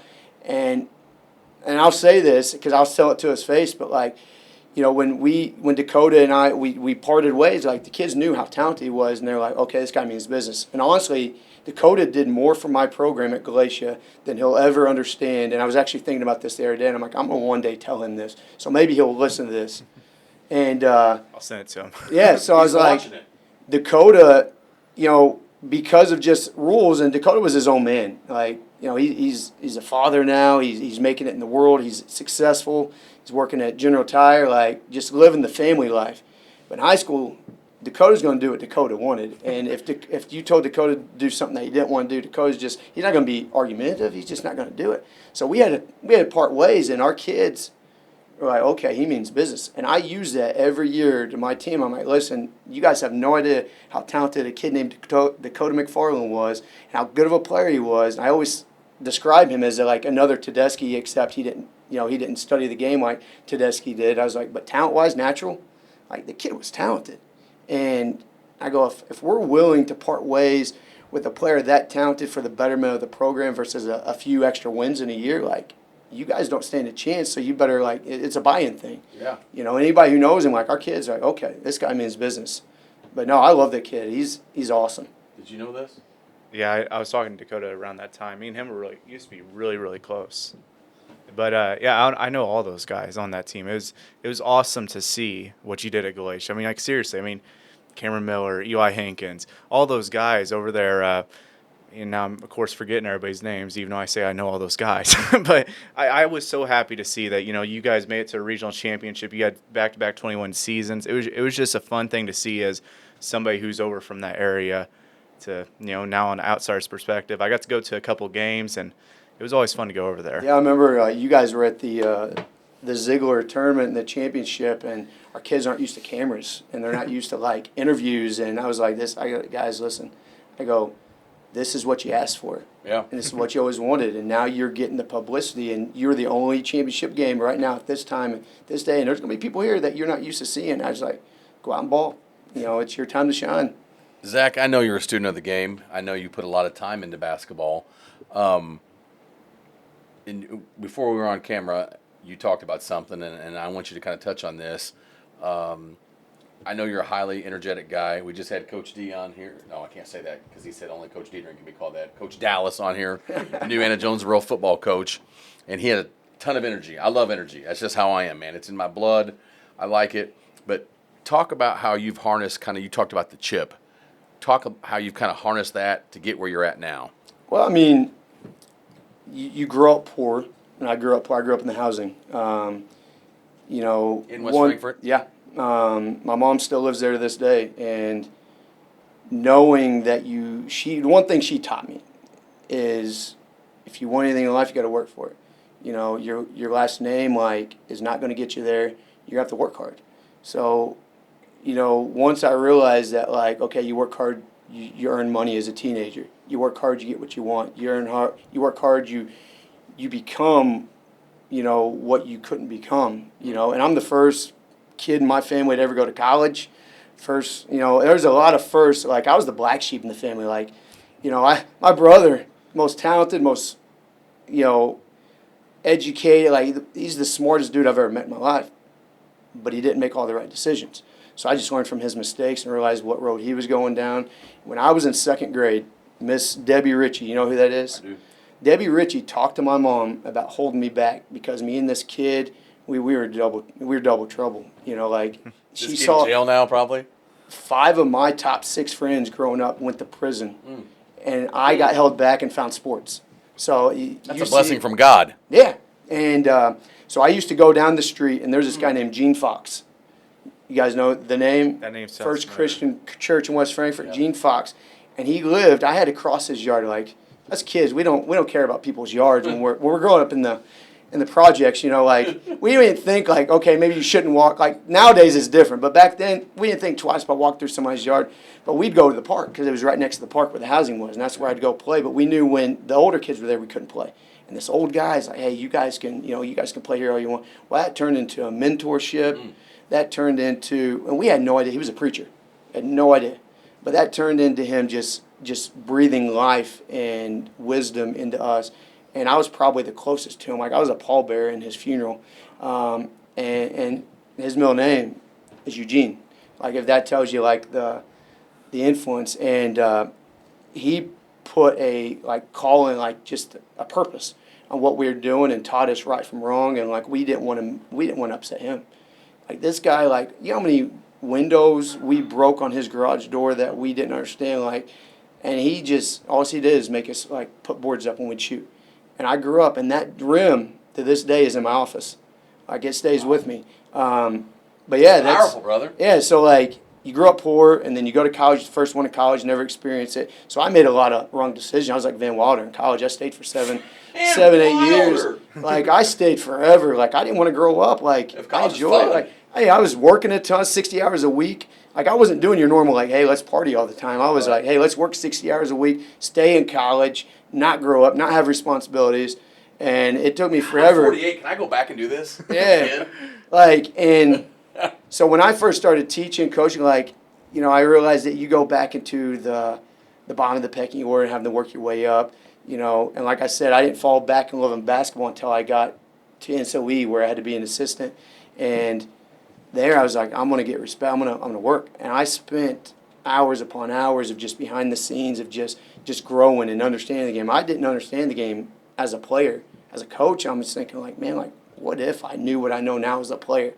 And so since then, like, because I didn't have the pedigree, the coaching pedigree, or the last name, or the college career, the jobs I'm getting is the jobs nobody wants, the jobs you can't win at. Joppa, nobody's won there. Why? I've proven I could win there. And then we get pushed out. Okay, let's go prove it somewhere else. And there's a few places where you try to change things, but they wouldn't allow you to change things because it's just how it's always been type thing. Well, those are the ones. And then when I came back from Midland Varnum, it was an assistant coach at Pinckneyville. You know, I was that guy who also worked every college camp you could possibly work. I worked for PGC. I still work for Marquette University every summer. This being the first summer I didn't, which I think it was just godsend it didn't because of the transition. But along the way, like, I came up with, like, checklists. I'm like, okay, I'm not going to go to places anymore that don't have these checklists. You know, Galatia actually did not have those checklists. I actually just kind of happened to fall there because Andy Fehrenbacher wanted me, and I wanted to learn under Andy, and I happened to fall in love with those kids. But Johnston City did fall into those things. And, you know, I went to Galatia where people didn't win. You know, Rod Wallace had, you know, those few years. But really, like, they hadn't won since 2010. They hadn't been to like Derek Sloan. Yeah, Derek Sloan he was a boss. Man, like, scoring machine. And they hadn't been to a regional points. championship since 04, 05. Wow. And Hadn't won one and people was like, you know, Galatia was just a stomping ground. I watched a few games, you know, being a teacher, you know, I support the kids, and like, Sure. it was bad basketball. It was just awful. And I'm like, okay, these kids deserve better. And that was really like why I, you know, because I fell in love with the kids. And I'm like, these kids deserve better, and I know what I can give. I know what I'm worth. You know, so we came in, and 3 years later, 60 wins later, like last year, honestly, it was probably my best coaching job ever. Like, we had enough talent to win 5 games, maybe. Like, 5 of my 7 in my rotation were freshmen, sophomores. Like, we had a freshman team out there. I started a freshman who didn't even start in 8th grade. Wow. And he was a dog. And, like, I don't understand why he never got a chance in 8th grade. But we started a freshman, never started in 8th grade. And we started another freshman who maybe scored 4, 6 points in the entire year. But he was smart, and I knew he would do what it would take to win. He was a winner. And we squeaked. I don't know how we did it, but we squeaked out 16 wins last year. Our first game of the year is the weird. Like, normally when you come into a season, you're like, you know, your first game is not normally your best win. But we came out and beat Cairo our first game of the year. We didn't hold a candle to Cairo. Like, Loaded with talent. We won that with heart, grit, hustle, and perseverance. Like, and we were on cloud 9, and we started out 4-1 last year, and I'm like, these guys have no idea. Like, everybody's expecting us, like, oh yeah, you know, this Galatia team's really, really good. I'm like, no, like, we're hiding a lot of things right now. And finally, it started to fall. Like, always mid-December is always our worst at Galatia. You know, we run into Hardin County and NCOE back-to-back nights, and normally we hit, like, Gallatin County right beforehand. Well, all those teams were better than us last year. And, you know, so we persevered, and we squeaked out 16 wins and almost knocked off Thompsonville in a regional. We had them down by 9, but then we fell apart in the third quarter. But, like, I just have that chip on your shoulder, you know, like, proving yourself. And Johnston City is another place, like, people haven't won. You know, Kill Peoples is the last. It's been a long time, man. You know, Coach B had 2 winning seasons out of, I think, 7 or 8. But, like, Johnston City reminds me of, like, a DuQuoin. You know, their football and their baseball is always really good. Great Their athletes. basketball, Great athletes. their basketball has the potential to be really, really good. And I didn't go after the job when it came open the year before. I stayed at Galatia. You know, if I was going to leave, it was going to be up north again. Like, and honestly, this year it came open at the perfect time. I was like about 3 days from taking an interview. That was almost a sure thing up north. at a Catholic school that was as good as Goreville most years, and I was like excited. And then all of a sudden, Johnston City opens up, and I'm getting text messages from people like, "Hey man, it's open, it's open." So like, out of like, I need a backup plan. I need to figure out what we got a lot of things. I got to talk to my wife, so I messaged an admin over there. I'm like, "Hey, like I just want to let you know, I'm interested and intrigued," and they're like, "Yeah, we'll get in touch with you when it officially becomes open." And then after that, once I realized it was going to become open, like that's when I had to start praying. That's when I had to start talking to my wife, and all my intuition went and jumped in Johnston City's, side, and I'm like, okay, God's telling me I need to stay home. So that's how Johnston City came about, and then I interviewed. It was a great interview. Aaron Wright's coming over with me. He's been on the show before. I've known Josh, Dude. Peter Tony, the superintendent. We grew up together. Yeah. And I just know so many people over there. I train half their kids, so I'm like, okay, this is different. Yeah. Easy transition. Easy transition. Like when I interviewed, I was actually already training about 15 of their boys and girls over there from like Wow. 5th grade up, and it's a football school. And that's everybody. Hey, it's a football school. It's not a basketball school. And I'm like, listen, that's great for me. I'm the one guy who would tell you, because I'm not like, I got somebody working the weight room for us. Our kids are athletic. They're strong. They're hard nosed. And I've been at football practice the last 3 days, or not 3 days, but I've been 3 times in the last week and a half, and it's been great. Like I love how detailed they are, and I love watching kids work hard. And I'm like, this is going to be an easy transition with how I coach. Hard work translates. It does. It does. Translates. So I'm excited. It's just another chance to prove myself, and a chance to put a program on the map that is just dying for success. And and I think I've been studying and learning and trying to develop a blueprint for how we're going to attack this. And I honestly am very optimistic that if we get the kids the buy-in on how we do things, it's going to be very detailed, which they're already used to in football. If they do that, I think we're going to see success sooner than later. And everybody keeps telling me it's going to take a few years. I'm like, I put more pressure on myself. Like I'm not worried about the pressure from the outside world. I'm worried about, what can we do to shock the world? First year Galatia all over again. I think we can do this, and everybody says you can't. And I'm like, let's go out and prove them wrong. Nobody's going to work harder than us. And if you keep telling us, I'm just going to work harder. I love it. I love it too. I mean, I do think that JC is like one of those type of schools that, that's a good setup for you, in my opinion. I mean, Good facilities, good community. yeah, good community. I mean, you go to their football games. I mean, their playoff games. I mean, when you get a good JC team, I mean, they're packing the crowd. I mean, I've seen their basketball teams. I've seen some of their girls' teams have been solid. Their baseball has been solid. Their softball. I mean, I went to a JC softball game when we were there a couple years ago when they were real good. I mean, that community, if you really build that community there, I mean, it could be scary. That's what I'm saying. Like, It's a sports town. I've not been in a place yet. I won't say never. I've not been in a place yet where sports is a priority. It's not an afterthought. And I've not had the resources I have now.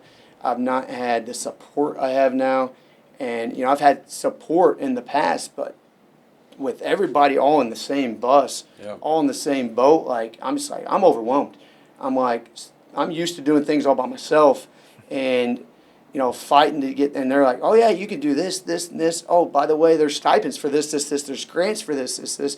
What do you need? We can find a way to get. And I'm like, holy cow, like this is gonna be great. Like the resources that we have at our disposal there, the weight room, the football field, the priority in other athletics, where, for me, you play football and football is your main sport. I can make you a better football player in my basketball program, where football can make you a better basketball player in my basketball program, and baseball, and it all translates. And if we're all on the same page, which everybody talks about being, like, basketball's the only missing piece. We put that together with the baseball and their success they've had lately, and then the football, what they've done over the last decade. Like you said, it's going to be scary. And we're close to being 1A, I hope. Like, fingers crossed, Wow. we could possibly, because I think 309 last year coming out, but the incoming class is way smaller than the outgoing class. So we'll find out September 30th, I guess. For this year, you could be 1A? We possibly, if not this year, it'll be next year. Wow. Like, can you imagine, like, Wow. we saw Sparta in Lawrenceville, what they did at Yeah. 1A. Yeah. You know, can you imagine Johnston City? Like, you know, I don't think it changes regular season because we're still going to play those teams Sure. and still going to play a tough schedule. But in the Johnston City is a tiny 2A in 2A regionals. That's You have your to match- back's against the wall. You got to Sure. have a special Tough. team. Yeah, you're going against even 500. compete. Yeah, you know, but Johnston City as a bigger 1A school in a 1A pool where 1A is still really, really good. Like you're looking at, Some good games. so, you know, and I know what I have as a coach, and I know what I can give to a program with just like the detail that we put into it and the work that goes on behind the scenes. And, you know, like 1A at Johnston City with those type of athletes and height, you know, that's going to be amazing. I already got like 5 kids that were taller than any kid I had last year. Zach, I'm going to ask you this. I know you're a high energy guy, and I like that. I feed off that. Why? I love to ask a guy like you this. Why Zack Essex to turn around Johnston City basketball? Why are you the guy? I mean, this might sound arrogant, but there's name one person behind the scenes, which you can't prove because nobody does it. But like, I know what I do behind the scenes. You know, where most guys are done with basketball right now, I still put out I got a business on the side. So we put out our training schedule to everybody in JC. If you show up, you show up. We don't expect anything different. You know, and if you want to come compete against other athletes in the area, like, come on, let's go. So, you know, I'm up till midnight almost every night. You know, I'm an avid reader. Just finished Don Showalter's book and Michael Jordan's book at the same time. I'm working camps, running camps. I'm in the gym every single day, training kids. Talk about your training. We haven't talked about it yet, but shamelessly plug. You said your side business, your side hustle, so to speak. I guess. Talk yeah. about it. Go ahead. So We don't care, do we, Russ? No, we don't. They got the Z player development. that's right, yeah. So anyways, like, it's funny how it came about. My wife said I'm miserable to be around in the spring. And she's like, you need to go train kids. And I'm like, what do you mean? Like, one, like, that's hard to get started. And I fought it for like 5 years. Like, my friends, like my best friend growing up, 5 of the 6, the one friend who didn't go to prison is still my best friend to this day. And he helps run the aquatic center in West Frankfurt. And he's like, you need to train kids. Say his name? Jeremy Moore. All right, Jeremy Moore. He Staying out of prison, Jeremy. yeah, and he great dude. But he helps run that in there. They've always told me, like, you need to train. You need to train. I'm like, am I going to do something I do for free? So when COVID hit and I was at Meridian coaching, like, I was like, you know, I think I'm going to do it. So we got a business card made, and it was just going to be something for something on the side to do to keep my time, you know, something fun to do. And it turned into an everyday thing, which turned into travel teams, which turned into, you know, us running some of the biggest camps in Southern Illinois for like the last 5 or 6 years. We had Marcus Mask one year speaking at our camp. Like, we've had some pretty big camps, and we've had a lot of good guest speakers. And still doing it this summer, we changed it a little bit. Like, let's do a promotion. You know, tired of doing like the baseball things, right? All right, this is the training fees, and you answer the same 10 questions every time somebody wants training. I'm like, just monthly fee, come as many times as you want, which is really the equivalent of like 2 lessons. And you do this at the aquatic center? Yeah, and we had 8 today. We had 16 yesterday. Wow. We've had as many as 25 in the gym at one time. Like, we get after it, and it's not. Boys and girls? Yeah, it's not air conditioned. There's always somebody you can compete against. We work on the footwork, and having done that, when you train, you're like, okay, I need to get better. I need to get better. I need to get better. What can I do to get better? Well, you're constantly learning. Well, me being a player development coach has turned into me being a better basketball coach, because now I feel like, you know, there's not very many people who can do player development to the level of what I've been able to do the last few years. So when I'm like training kids or training my own team, like, my teams get better because of my now new knowledge of the player development side, the footwork side, the creating your moves, the creating your space, the counters. You know, we treat the game and train from the outside in. So if you're big, you're going to learn how to be a guard. You know, I've been known for my ball handling and our post work, you know, and really just the group lessons that we've thrown together. Like, if you come in, you're like, okay, we're going to learn footwork. but then there's some kid from another town that you get to size up and compete against. Yeah. And that's created friendships between these kids. Like, my best player at Galatia still trains with me today. He trained with me today, and he trained with one of our freshmen at Johnston City, and they competed, and they went after it. And then there's a kid from Meridian that was there. You know, we've got kids from all over, like kids from Carmike come, kids from Galatia County come, kids from Marion, Heron, Benton, Cesar. Like, we got kids from all over. Like, my camp this year, I pointed out all the towns that were there, and I'm like, this is neat. This is neat. So, I mean, really what turned in is just kind of just a time filler to make me not so miserable to my wife, you know, like, because as a coach, like, what do? Like, I'm always coaching. You're always in the gym. You go from everything to nothing. And after that, you know, we just, and now I'm just expected myself to be in a gym every single day. And How do we find out about it? Like, if some kid's interested, boy or girl out there, they're watching Ballin4God, they want to come to Zack Essex, what's the name of everything? So it's ZE Player Development. ZE? Yeah. That's Zack Essex. Yeah, we just, like, what do you name it? Well, my initials are Z. Let's just do that. Player Development. You know, in our teams, when we go do our team, we don't have the best AU teams around. Our fifth grade's really good, but the other ones are new this year. Our fifth grade's been doing it for 2 years. But development, like, we're going to give kids a chance. There's a kid from Heron. I love this kid to death. He came to me. He got cut from his junior high team the last 2 years. And he's come to me, and he's trained, and he's fallen in love with the game all over again. Good. Well, now he's doing travel for us. And he put out something there today, and his mom said, it's like, hey, I let him make a Facebook page because he wanted to give you a shout-out. Here it is. Thank you so much. And I'm like, this is awesome. You know, the kid, I love to, like, I'm about giving those kids a chance that may not get a chance at other places. And a lot of those kids You've been come there to me. in your own life. I've been there, yeah. You know, like, I've got a heart for those kids. And this kid is now at the level where he can make that team. You know, he can now be a wrecking force for that team. Now, the school he's at is a bigger school. You know, he'd be better suited for a smaller school where he could be a better player, more usable player. You can move in But- with you at Johnston City. Oh, actually, here's the thing: his Here we family, go. Here his we family's go. there. His entire family's There there. you go. So his cousins all there. His aunt works in the unit office, and I'm like, they actually used to live there, and I'm like, hey, you guys can always come back. You know, we've already built the Munster. Might as well just bring him on over, right? I'm kidding. Hey, buddy, I'm committed. I believe in it. Yeah. But anyway, just those type of kids, like, from going to where he was to not making the team, just to being down, to almost wanting to give up, to come to training, to falling in love with the game all over again. And those are the type of kids I like to reach. Sounds like your Yeah. story a little bit.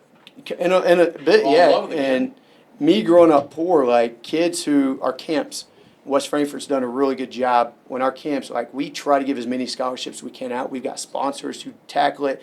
You know, if you can't afford camp, come. That's awesome. You know, if you can't afford training, come. If you can't afford, like, if you do our travel teams, like, we got a lot of families that have really, you know, stepped up, and, you know, we don't ask questions if you're going through a hard time. Like, we don't ask questions. Like, those are the kids I want to reach. Yeah. You know, and that's where my heart goes. You know, the K-Row kids, the kids who don't get chances in life, or you know, judged or stereotyped, you know, and having taught there for you kind of understand of, like, their life. You know, kids being raised by kids, and the drugs and the violence. Like, those are the type of kids that I want to reach. That's why I do what I do. You know, Spunky Patton, if you know who that is. Spunky Patton was my guy. He was the guy who took me under his wing. Gene Fox took me under his wing. You know, and I always say, like, you know, build it, they will come, and they've come. And I've also always talk about Little Wills. When I was a kid, yeah. that was a thing. I never got to do it, but it's not a thing anymore. So I feel like, Tommy D, one of my best friends. yeah, I feel like ZE Player Development is the Coach Wheeler, new we're talking about you. the new Little Wills. I'm like, okay, I'm the program that's giving Southern Illinois kids something extra to do or something more to do, and, you know, until God says it's time to give it up, or until my health goes haywire, I'm going to coach as long as I can and train these kids and go home sore every day and enjoy every bit of it. I love it. Russ. Sorry, I got a text message. It was like a different type of notification. Was it it was weird. good? It's Camden over turf, but Oh, we're not worried about that. but I want to switch things up here. You know, we obviously talked about your player development. I think it's awesome what you do, but I just want to say, it reminds me a lot of what Dave Brown does. I know. I'm not even joking. Like, It does. like you guys are like, The energy and the bald head. Yeah, Are he you guys did- related somehow? No, Are you two no. related somehow? No, like here's the difference between me and Dave. I love Dave. Is my wife is not on a billboard. So I'm not the second most famous person in my household. Where Dave might be. I said, I hope he hears this. He will. I love Dave. He watches it constantly. Dave He texted me. Listen, Dave brought the WWE belt to high school basketball. I love watching the locker room stuff he does. And believe it or not, like Galatia, we had the belt. No, you didn't. We did. I didn't videotape it every time. I can't do that. But like we gave a belt. We had a charge change. You take a charge in the game. Things like I'm a big Marquette guy, and Shaka Smart. You know, we're very much alike when it comes to just the energy and just tense. You know, being intense. But they do things called energy generating behaviors, smacking the floor, which actually is really coined by Wojo, who he took over for. Steve Wojciechowski. Yeah. Coaching the Jazz now. Puke, or is it Duke? He played Duke. I can't remember if it's Puke or Duke. Okay, sorry. North Carolina guy, I guess. No. Kentucky. I'm on the Illinois bandwagon now. Okay. When Illinois is good, I'm an Illinois fan. Yeah. So we charted. UK fan. We charted Front runner. the energy generating behaviors. So we did all that stuff, and we give like what we did. Like here's the thing at Galatia, you know, what can you do to kids that will help them buy into a program where basketball is not a priority or hasn't been a priority? Well, we give a ton of gear out.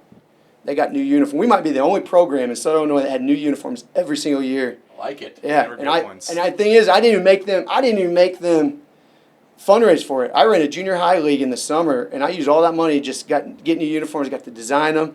You better bet Marquette was used quite a bit at the time. But we gave a ton of gear, and then after games, we gave the belt out. We do the charge change. We did charge. And then we had like different awards, you know, candy awards, you know, Red Hot. So we give out like, you know, Tic Tacs or whatever it is, peppermints. Our next guest is at the door. Okay. So let him in. But we'd give out a ton of awards and just, you know, promote the kids. That's one thing I felt like I was really good at. We promoted the kids on Facebook a ton. Promoted their stats, promoted things that may not get noticed. Yeah. Kids love that stuff. Yeah, and you didn't have to be our best player. Like my second year there, we had 3 kids who created the 1,000-point. Like you wouldn't mind having him at Johnston City, would you? Who just came in? Tyler.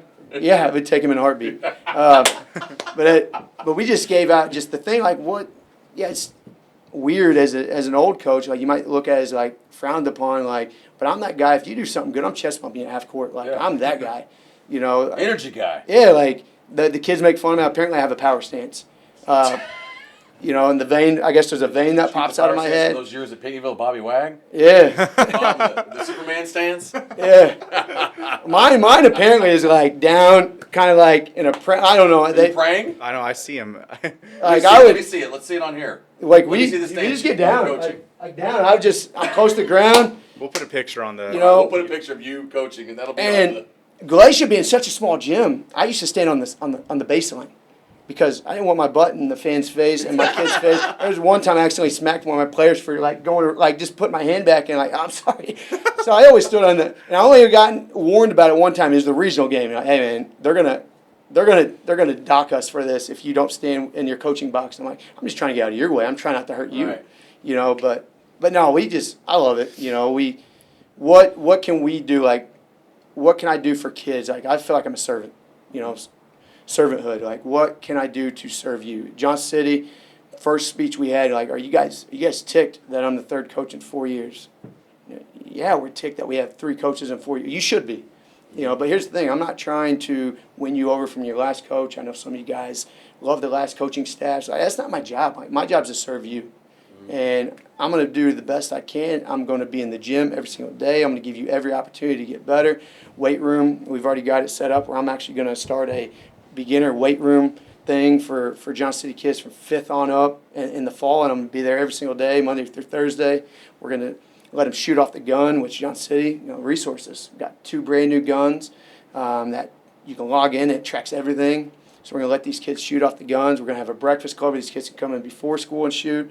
Our player development is still going to go in the fall, so these kids can, you know, if they choose to do that, we're just there for the kids. Like, You know, you tell me you work 70 hours a week. Well, tell me when you're not working. We'll find a time. We'll get you in the gym and we'll let you get shots up. Like, I thought you looked at me as like, I work 12 You know, hours a week. I thought you looked at me and said 70 we got a hours few of week. those kids that are like, hey man, I'm working at time. I'm like, well, you tell me when you're free and I'll make sure I'm free so we can serve you. Yeah. You know, it's just, that's what it takes, you know. And honestly, the thing that it's going to take to turn around Johnston City, which has really been a tough place to win the last several years. It's weird to say that to me. It is. Because for so long, I mean, I think of Matt Beavers. I think of, you know, I mean, I can just sit here and think. Yeah, of, like Kyle Baker. Oh, the Kyle Peebles Baker, boys, I mean, the Franciscan. Like, the Franciscans, I mean, you know. they were dogs. obviously- Hold on. Brody's baseball coach when he was young. Come on. Patrick. Kyle Kirkpatrick, Chris Yeah. Kirkpatrick. You know, all those Right. guys, man. And they were loaded with teams, man. Robbie came from Mount Vernon, played with, oh, gosh. I know what you're talking about. He was tremendous, 6'6". He was on that great team with Beavers and those guys. He was with Kyle Yeah. Kirkpatrick. And it doesn't, like, for me, in order to make a good program, a great program, it's going to take the extra work, the extra, you know, effort, you know, and I'm that guy, like, I'm a lifer. Like, and it scares people, like, oh, you've been in a lot of places, are you going to leave us? Well, I feel like I've made a better coach of myself by going to a lot of places, better teacher. And then the next question is, like, you know, you're an all-in guy. Well, this is a football school. This is a baseball school. I'm an all-in for kids. I'm not an all-in, like, basketball guy. Like, you know, I will be at the football games. I will be at the baseball things. But we're going to attack the youth. That's where they're starving. That's what they wanted. And I'm like, well, Sure. that's great. I went in the interview, and I'm like, you guys are getting somebody who does it automatic anyways. Like, that's what I want to do. Like, and you're saying I have, like, it's what you want, not have to do it. But that's what they wanted. That was the main emphasis in the interview is, like, we want youth. We want our youth involved. I'm like, well, it just so happens I do that every day. And I am wanting to serve this crew. Like, I grew up 5 miles down the road, so, like, I knew a lot of these kids. I know a lot of the people in administration, a lot of the teachers. I already train a lot of the kids, and, like, you know, with what I do with my availability and my knowledge of the development, like, we've got a really good incoming 7th grade class, and most of those kids have been with you all summer. The transformation of where they started to where they're at is just insurmountable. Like, it's awesome to see where they started versus where they are now, you know. And the worst part about my training business is I'm actually training a lot of the kids I play against. So, like, I tell my son, like, our 5th grade this summer, like, we had a really good group. You know, we made the championship game of every AU tournament. The only problem is we haven't gotten over the hump in a lot of those tournaments, but we only lost 2 Saturday games all summer. You know, if you look at it like the baseball or pool play, we only lost 2 games on a Saturday all summer long.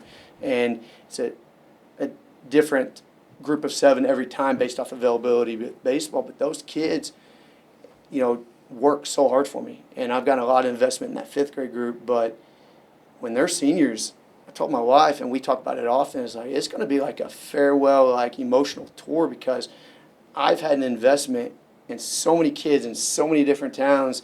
And the coolest part about the business is, like, we give out a ton of gear, like shirts everywhere. I had you one, but I forgot. I'm ready. I'm going to be. I blame Banks. It's all Banks. Banks. He's not even here. I think Mom came and picked him up. Oh, really? Yeah. Okay. But I thought maybe he took off. I thought he just walked off. I away. didn't know where he went. Probably There's bison outrun. out there. He's about running with the bison. That's right. He would. He'd probably try to ride. He tries to ride our dog. I wish he would ride a bison. If we But, could get Banks, Essex riding it, I mean, dude, that's the show. No one, not interviewing anybody else. We're just getting him on a bison. Yeah. So, like, those kids and just the investment we've had in those kids, like, when it's all said and done, like, it's going to be awesome. The coolest part about, like I said, run that business is, like, you know, when I was with Fehrenbacher at Harrisburg and coming to West Frankfort, it was emotional for me. It was my first home, you know, homecoming. You know, I was just the JV. I was just a JV coach, but, like, there was the chip on one side and there was the heart on the other with just the emotion. And I got moved to tears because the first thing I did when I walked on the court is all these kids who knew me as coach from camp, because I do all my camps in West Frankfort, coming. Some of them were wearing my shirts. Like, hey, coach. Yeah. I was like, it made it all worth it. It's what we do, you know. You know, be going through the grocery store being called coach. I'm going to tell you this, and this is from, you know my dad. He didn't even realize he was my dad till earlier. Yeah, I had no idea. This is what I've learned from my father. My dad hates excuses. Like, he hates excuses. When people say, oh, Illinois can't be fixed, or Illinois, my father, if we've interviewed him before, but if I call my dad on the phone right now and I put him on speakerphone, he hates excuses. I mean, he hates excuses. He says anybody can be good, anybody can change, anyone. I mean, he's a big Christian. He believes that God can help people if they want it, right? So I'm gonna brag on Benton for a second. You can be a smaller school and win at everything. Oh, yeah. You can, but here's what it takes. You gotta have good coaching. You gotta have good athletes. You gotta have good administration. You gotta have good parents. It takes a lot, but you can. You know, they said, "Oh, it'll never happen." I mean, last year, 9-0 in football. Super sectional basketball, sectional baseball. You can win at all levels. Oh, absolutely. I mean, there's no reason. There's basketball no regional. What's that? Girls basketball regional. Girls basketball regional. I'm not even talking about obviously what we did in golf, what we did in cross country, what we did in track, what we Wrestling. I mean, wrestling. Well, here's what I'm getting at. Johnston City, there's no excuse not to win at every sport. There's no. Yeah. You know, I mean, there should be those athletes can play every sport. A lot of those kids they play football, basketball, baseball, or whatever it is. I think the biggest thing with you is you're bringing a passion they haven't had in a long time. It might be a shell shock. It might You got be a lot of fire. Yeah. Let's go. I want to ask this. No excuses, right?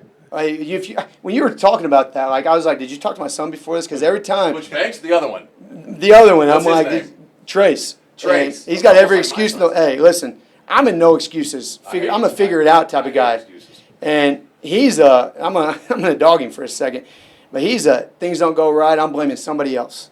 The refs, my teammates, like just TikTok generation. oh my gosh. I'm like, dude, you quit making excuses. What's he, 11? Yeah. I love it. Dude, I got into him today. Like I had the whole gym looking at me funky. I was getting into him, but I was really getting into him to teach everybody else. But he was the only one dogging. Closeouts were slow, but Closeouts were slow. I love it. couldn't stand. July, whatever. Chopped to his feet, making lazy. Like I can't stand. I can't stand. No, I can't. Like the only two things that, and my wife gets on me all the time. She's like, "You need to stop. You need to learn how to separate father and coach." I'm like, "Listen, I never could. you will never." Ask my boys. Hey, you will never get me to pop off and just blow up unless there's hustle involved. That's Yeah. not there, Yeah. or excuses. You know, work ethic and hustle are the two things. Like if you Work ethic and hustle can make up for a lot of things you don't have. Oh my gosh, For a lot of. Yeah. Not everyone's got that body. yeah, the controllables, Sure. attitude and effort. Yeah. You know, the body language. I cannot stand palms up. You know, I had a kid. Listen, you know who Jeff Roach is? You know who Jeff Roach. yeah.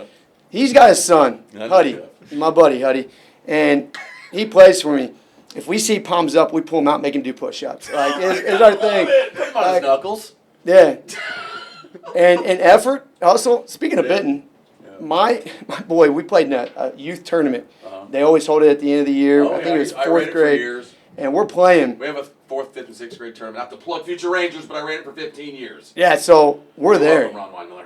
We're there. Galatia's there. Like, we're not very good, but we got two of our best players, my son and his best friend, two of our best players, not giving hustle. Yeah.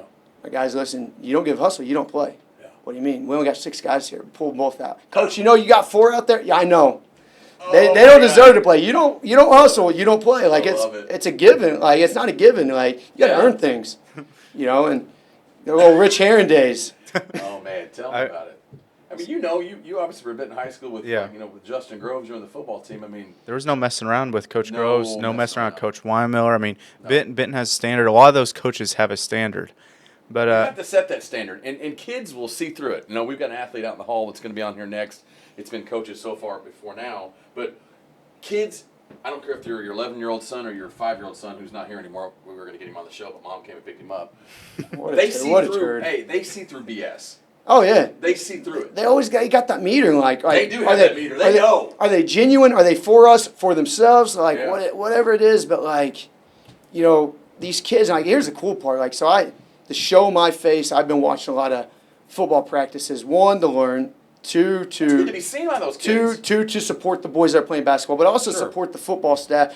I love watching those kids work hard. Yeah. I was out there this morning, and my first football practice in Johnston City, weight room. Okay, I'm gonna go in. I'm just gonna be a fly in the wall, like, and they pull them in, and they're like talking about a ladder on the ground. Who had this? We don't know, Coach. We think it was somebody else. Like, where did they find it? Back there. Why is it right here? Like just blowing them up for a small detail. And the thing is, the place where it's supposed to be and the place where it was no shorter than 10 feet away. And I'm like, this transition from Zack Essex from Galatia to Johnston City is going to be a smooth transition. They're used because to this. Todd Thomas is like Oh, yeah. detail, and I'm a detail guy. Sure. You know, and if Tom's a winner. you ask any of my players, they're like, hey, man, like, what is Coach crazy about? Well, he's a detail guy. Yeah. You know, and we actually just had that conversation because I have our kids talk a lot in our trainings who have played for me, or, you know, kids who have played under me at camps. Like, you know, what's Coach about? Details. Like, you know, if he tells you a small detail, it's a big thing to him. You know, and that's going to be a smooth transition because they're already used to it on the football field. Yeah. And I'm excited. You know, it's, you know, like I said, another place to prove myself, another chip on the shoulder. Let's go prove the world wrong. You covered my last question. That's what I was going to ask. We even had to ask questions, have we? No. I mean, I'm passionate. I can talk for days about I this. mean, the last thing I want to add. Before, We're not even talking food yet. The most important question. Yeah, the last thing I want to add before we talk food. I mean, I want to ask, what's the community been like? I mean, you obviously have been around the football so far. You know, the coaches. Aaron Wright comes in. I mean, I'm a big fan of Aaron Wright. Superintendent. I mean, a lot of things are coming in Johnston City. You know, they seem to be excited. But what's the community been like? The players. Have you got to meet some of the basketball players? So the day I knew I was going to get hired on a Tuesday. What just so happens, ZE Player Development Camp's on a Tuesday. I told my wife, it's going to be a really emotional day, an overwhelming day for me. I was like, because the news is going to break, my phone's not going to quit blowing up, but I've got to be focused for these kids. And I finished camp, and I've already got JC people waiting there to talk to me, and overwhelming. Like, if I were going to put it in one word, overwhelming in an unbelievable way. The amount of, not the dog any place I've been, but like the amount of support that I've received. You know, again, we're in the honeymoon phase, so everybody feels like that at the beginning, but like the amount of support and just, you know, the expectations. I love that they have expectations, you know, and their expectations aren't of me to win year one. Their expectations are to be respectable, hold these kids accountable, and I'm like, done deal. But the winning part, like, that's an expectation for me. But just the community has been awesome. The people who have contacted me, interviewed me, befriended me, come to watch my trainings, and just since I got that job, more JC kids have come to training. And we've had, I think, Tuesday, might have been Tuesday, or might have been last week. One of the days, it all runs together. One of these days we had 16 kids, and 9 of them were JC kids. Wow. Like, and then some of these kids are now like, okay, I want to play travel for your teams. So they've jumped in. Like, I don't coach them. I coach the younger guys. But like, they've jumped in, and a few of them have played for us. A lot of their incoming 7th grade already played for us. But, you know, the amount of support that I've received, and, you know, just the positivity and the pride. You know, the one thing that I've always wanted to do is be at a place where they take pride in their sports. Well, now, you know, given I was at a tiny school in Galatia, now I'm walking into, you know, logo-covered doors, where it's like, I wish we had a logo that was the same logo in Galatia. They got like 5 different logos floating around there, and the amount of pride they take in keeping their weight room to, like, tidy, the amount of pride they take into putting their logo on everything, you know, promoting stuff on Facebook, and just all that stuff is great, because now, like, it's a place where the priorities are obviously education first, but they put a lot of time, money, resources, energy into their sports, and, you know, the only thing they're asking is a coach to show the same type of pride, and I'm like, The town wants to win. They Zach. do. JC wants And to win at basketball. it's awesome. Like, you know, and here's a funny thing, and I've never told anybody but my wife this before. Yes, we're next. Yes. Here we go. So I worked for PGC basketball for about 7-8 years, and one of the things they had us What's do, that stand for? Point Guard College. Point Guard And College. It's one of the best camps in the country. My son actually just went to another one, like Don Showalter's camp, Snow Valley, and I went. They talked to me, and I'm probably going to work it next year. I was trying to be a dad for a week, but I couldn't do it. I ended up reading, ended up at 2 UNI practices. I ended up mingling with the coaches like I was one of the coaches, and they're like, hey, man, you need to work this. And it was all guys like older than me, like guys who are state championship coaches. I'm like, okay, I might have to do this. But anyway, so PGC, they did these confirmation type things, like write down who you are, what you're about. And we would do that. It's weird at first, but it's like, this is like who you are as a person, and read it every day so you can live by that standard that you hold yourself. I am a child of God. I am a servant, like stuff like that. And we do things there, like every practice I end, we do celebrations. All right, give me 3 celebrations where the kids brag on each other about something they saw good.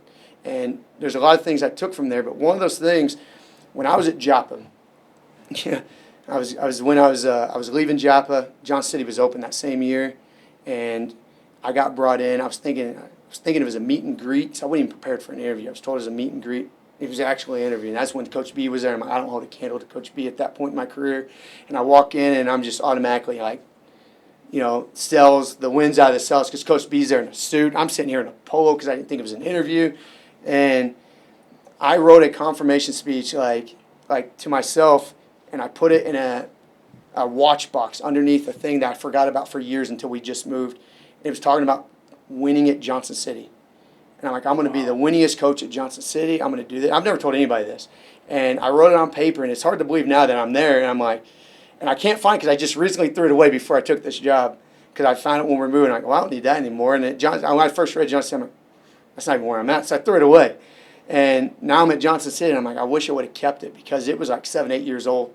And it was talking about turning Johnston City's basketball program around. And that was right before Coach B took over. And I wrote it that summer because that was my plan, my goal. West Frankfurt's home. Johnston City's right there, but that's the program I want to turn around. And, yeah. It just took a little longer. It just took a little longer to get there. God's got a path, and I sure don't ever understand. I've tried to guess it. Yeah, you'll never figure it out. I've tried to finagle. Hey, God, I want to do this, and He's like, listen, hold your horses. Yeah. So I've come. There's a reason why you've done this other stuff for years. There's a reason. Yeah, like I've come to the realization. I know what my calling is. Like a lot of people still don't even know what their calling is in life. Mine's simple. Like, teach life through basketball, influence kids. Hey, it's been simple. It's been fun. But from every stop where a lot of people are like, that's a red flag. He's been here, here, here, and here. He's only stayed 2 years at each place. Like, I don't view that as a red flag. I view that as I've learned every system, every standard, because every district is different.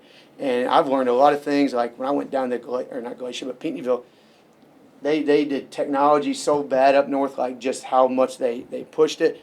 Well, I could tell you Google Classroom inside and out before they even started doing it in Southern Illinois. So, like, I feel like it made me a better teacher, better coach. You've been around a lot of different programs. Like, a lot of these teams that you see playing at state, I've played against them before, coached against a lot of those coaches. It's different in each part of the state. So, like, I've been blessed to be able to be in a lot of different parts. Outside of Chicago, like, I've been pretty much every general area. We got to get the Johnny Cash song on for him. So, hopefully the end of the road, like, let's... we play Boys to Men. The end of the road. So, I'm terrible at singing. Keep going. Yeah. I thought that was Travis good. Severn, terrible at singing. I thought that was good. I was ready for all the instruments to start playing. Yeah, I think you were. All right, last question. We've talked sport. I can tell you right now, he's like me. He can talk for 14 straight hours about this. We don't even have to ask questions. We got to ask him though. You want to get the first guy made me very happy. The new AJ football coach made me very happy with his answer. But Russ asked first. I'll ask it this time. Chick-fil-A or Cane's? Which are you? Listen. And why? I'm a Chick-fil-A guy. Yes.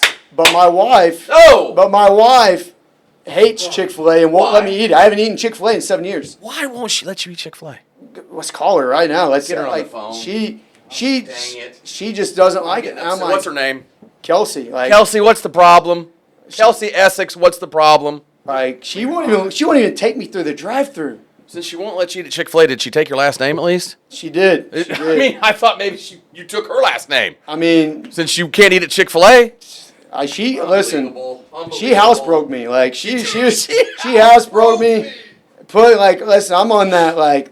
You got like that shock collar like. What are you allowed to eat? Does she have like a menu? We are the most. I'm a health teacher, and we. Well, you're in shape. No, I'm not. Like, listen, looks are deceiving. We're the most unhealthy eaters that you could possibly. We talk about it all the time, but like we're on the road every day. Yeah, I get it. Like people cook at home. Like our oven has cobwebs in it. Like We got air fryers. Awesome. Like last night, what did we eat last night? God. We're in a different place. Like we should almost live in a city as many places as we eat because it gets old. Like where can we eat new? You know, last night we. Hey, you didn't answer the question. I'm a Chick-fil-A guy. Chick-fil-A, no Canes. No, I don't like Canes. Why? I just don't like it. I've never liked it. If you could go to Chick-fil-A, I'm going to take you to Chick-fil-A since you're not allowed to go. I know, right? And what are we getting? Like chicken sandwich with the sauce, like Chick-fil-A sauce. Yes. I'm just a normal Are you chicken going sandwich. to eat the waffle fries? Do you like their waffle Love the fries? waffle fries. I I tell prefer you what, waffle fries, and outside of waffle, it's crinkle. Yes. Hey, I tell you what, we'll leave your phone here. She'll think that you're still filming the podcast, Yes. and we'll just head down there right now. Yeah. Like, and I almost feel guilty, like, because every time I have a chance to be by myself and go to Chick-fil-A, I'm like, no, because then I'm like, it's a long wait in the drive-through. It's not worth it. So no, and we're with her. going. And Not we're in tonight, but we're going. Hey, we're in a different city every weekend for basketball or baseball, and I always want Chick-fil-A on the day they're not open. Like I want Chick-fil-A on a Sunday, and Chick-fil-A's not open on Sunday. You know what I'm going to do? I'm going to just sneak down there one time one of his practices and just bring a bunch of Chick-fil-A. That's right. I'm going to do it. Let's go. Russ, we got to get going. What we finish it up here, brother? I wish you best of luck at JC. I mean, I think like I told you, I think JC's got a good football culture. They've obviously got just overall good sports culture, and you know, me and Travis, we know somebody that went through there. Evan Sanders, who played Evan Sanders, my godson. played football. Really? There. Yeah. I scouted him quite a bit of times. Evan Sanders is a Big dude. Yeah. And Trey with my son Trey Severin was just at a Cardinal game with Evan Sanders and Nolan Causey, two of his best friends. Yeah, so Obviously, like both played for JC. the only time I ever got to play JC when I was at Galatia, because we were all in the same tournaments. I was always mad they were all in these small 1A tournaments because I was like, man, like, because I knew how good they could be. Sure. And I'm like, but I always wanted to play because I felt like we had like talent. My first 2 years at Galatia, we had a ton of talent. I'm like, we played them in the summer. We beat them in the summer, but it was a close game. And I always wanted to play them. And I actually asked Aaron. He didn't do it. But I asked Aaron, I'm like, hey, like, I want to play. This past year, I was like, I want to play Johnston City. I want to play Crab Orchard first in the tournament. I got the opposite of that. Oh, thanks. But no, we ended up getting Cairo first game, which ended up being the highlight of our season as far as like, you know, big time win. Yeah, but sure. no, we never met in that tournament in Alvarado. Like we always ended up third or second in that tournament, and they'd always, because of football, would always lose their first game and then always end up either on the wrong side or we just never met up. And I always wanted to play them, you know. And the 1 year that we were supposed to play them a regular season, snow got involved and, you know, we never got to make it up.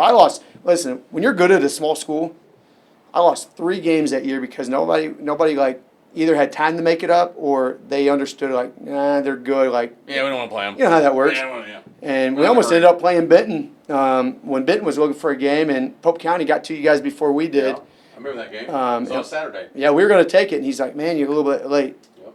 We would have loved to play. Like, we knew what the outcome would probably be, but That's all right. we would have played anybody that year. I agree. So appreciate you guys for having me on. You know, this is awesome. Yeah, it's fun. First podcast for me. Hey, it's great, man. Hey, Well, I'm excited for JC basketball, and I'm sure I'll be at a couple games this year. I don't know. I like it there. I mean, I don't know. I'm excited for basketball. I love high school basketball, and it's cool to see guys that truly care about the kids. Those are my favorite. Yeah, so we're gonna involve the youth at every home game. I think we're gonna start our youth in September, have them playing at every home game. That way we can get the kids there, get it Smart. involved. Yeah. We got Grayville first off that right before we go to Goreville.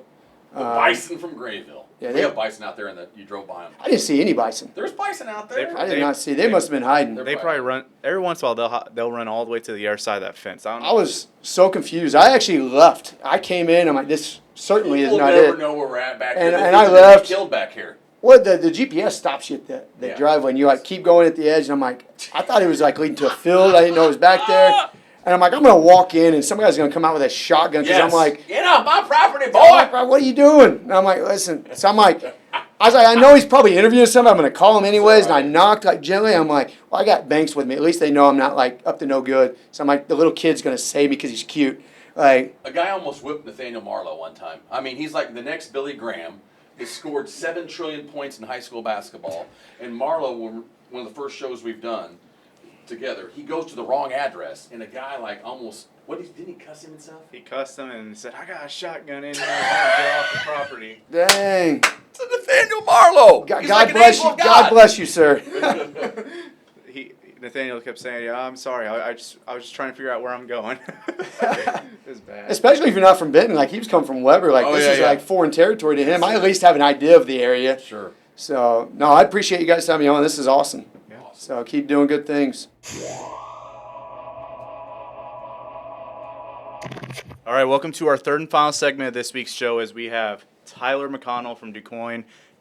Sounds weird to say. I know but just talk about, just go ahead and introduce yourself and tell us a little bit about you, what your sports are and everything like that. Yeah, I'm Tyler McConnell. I'm from Chester. Went from Chester, played basketball, football, up until my 7th grade year when I moved to Pinckneyville. Same thing, basketball, football, all the way up till high school, and now I'm going to DuQuoin my senior year, and where I'll be playing football and basketball there.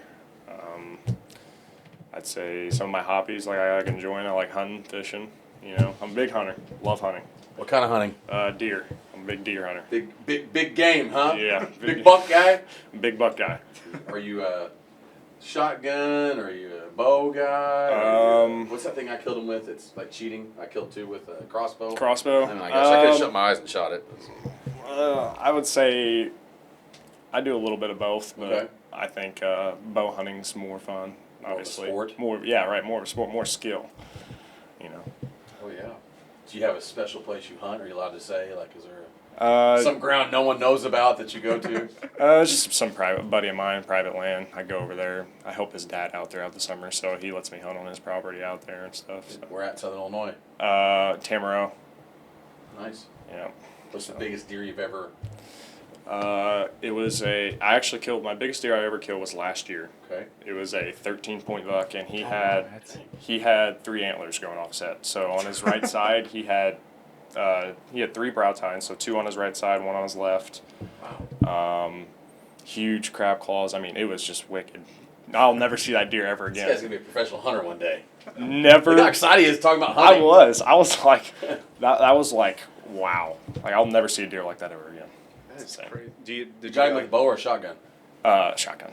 did you get the head for it or like the antlers for it? So I really wish we would have shoulder mounted it now that I think about it, but I just did a European mount on it, and so I have it mounted on my wall right now. What'd that bad boy weigh? Oof. 2 something? At least. Yeah. I mean, at least. We thought we were gonna talk football and basketball. We're talking bow hunting now. You're a big dude, obviously, so talk about what's your metrics and and everything like that for you. About 6'5" right now, 6'6" with basketball shoes on. Weigh about 205, wingspan, it's 6'6". And my standing vert, I jump about 28. I've never really done like a vertical test, like a running vert, but I know I did a couple standing at Lindenwood, so that was that's about it. 40 time, obviously 4.9, 5 flat, around that area, so. A lot faster. What's your bench press? My bench? Yeah. Max I've gotten is 225. Okay. The what about squat? All that kind of good stuff. Squat was 365. Deadlift, which hex bar deadlift, was 455. I think it was what it was. And hang clean was 205. Okay, so we've seen you in all these different sports over the years. Obviously, when you were at Pinckneyville and me being a Benton, I've seen you dunk a lot of basketballs. I've seen you catch touchdowns. I've seen you do a lot of amazing things in sports. When we look at you, you're tall, lean. Are you a workout guy, or are you like, I don't even have to work out? Are you a workout guy? Yeah. Yeah. Yeah. It's. You're a weight room dude. Yes. Okay. I work out for sure. There's no, especially if I want to go play at the next level. Obviously, that's without a doubt. Well, I figured you were. Yeah. I want to ask this. What's better? We're getting into this early, but what's better, dunking a basketball or catching a touchdown? Well, I like these questions because you've got a lot of both. Honestly, probably scoring a touchdown. And Is it because it's football season? no, it's not because it's football season. It's not because it's football season. It's because I just love football. I've played it since I was about 5 years old. So my love for that sport is just beyond. And it's just I would say probably scoring a touchdown. But it depends though. Like if we're talking like a sophomore year, Benton type game. I mean, a dunk. Interview's over. Interviews. A dunk in front of a crowd like that. Place was packed. I mean, I know right where you're at on the floor when it happened. Oof, that is I can just. say where I was sitting. Were you at that game? Yeah, I was. I got that dunk on video. That's your senior year of high school. Yep. Pinckneyville 151-36. I don't need to hear the score. 15 points. I don't need to hear the score. Russell, why do you have to say the score? You're not a Panther anymore. Dunks does he have in career? How many career dunks do you It's have? probably like, I think, probably 1,500. I don't know. It's like, because last year I went to a few games and you dunked it. Now, I don't know if every game, but it was, I think I went to 6 games and you probably dunked at least 3 or 4 times in those 6 games. I want to game against us. I think he dunked like 10 times. It was. I was actually keeping track with Ty one year. This was my sophomore year when I was playing up for varsity. Obviously, this is JV stats. I mean, it's whatever. But I remember my JV year, all the way leading up to Christmas break, I averaged a dunk a game. Every game I played. Don't see that a lot in JV basketball. Do not see that a lot in JV basketball. I had dunked a ball every game until Christmas break, and then the streak finally broke when January came around, and it was probably like the 4th or 5th game after break is finally when the streak broke, and I was like, oh, it's unfortunate. It's like your guys' snap streaks.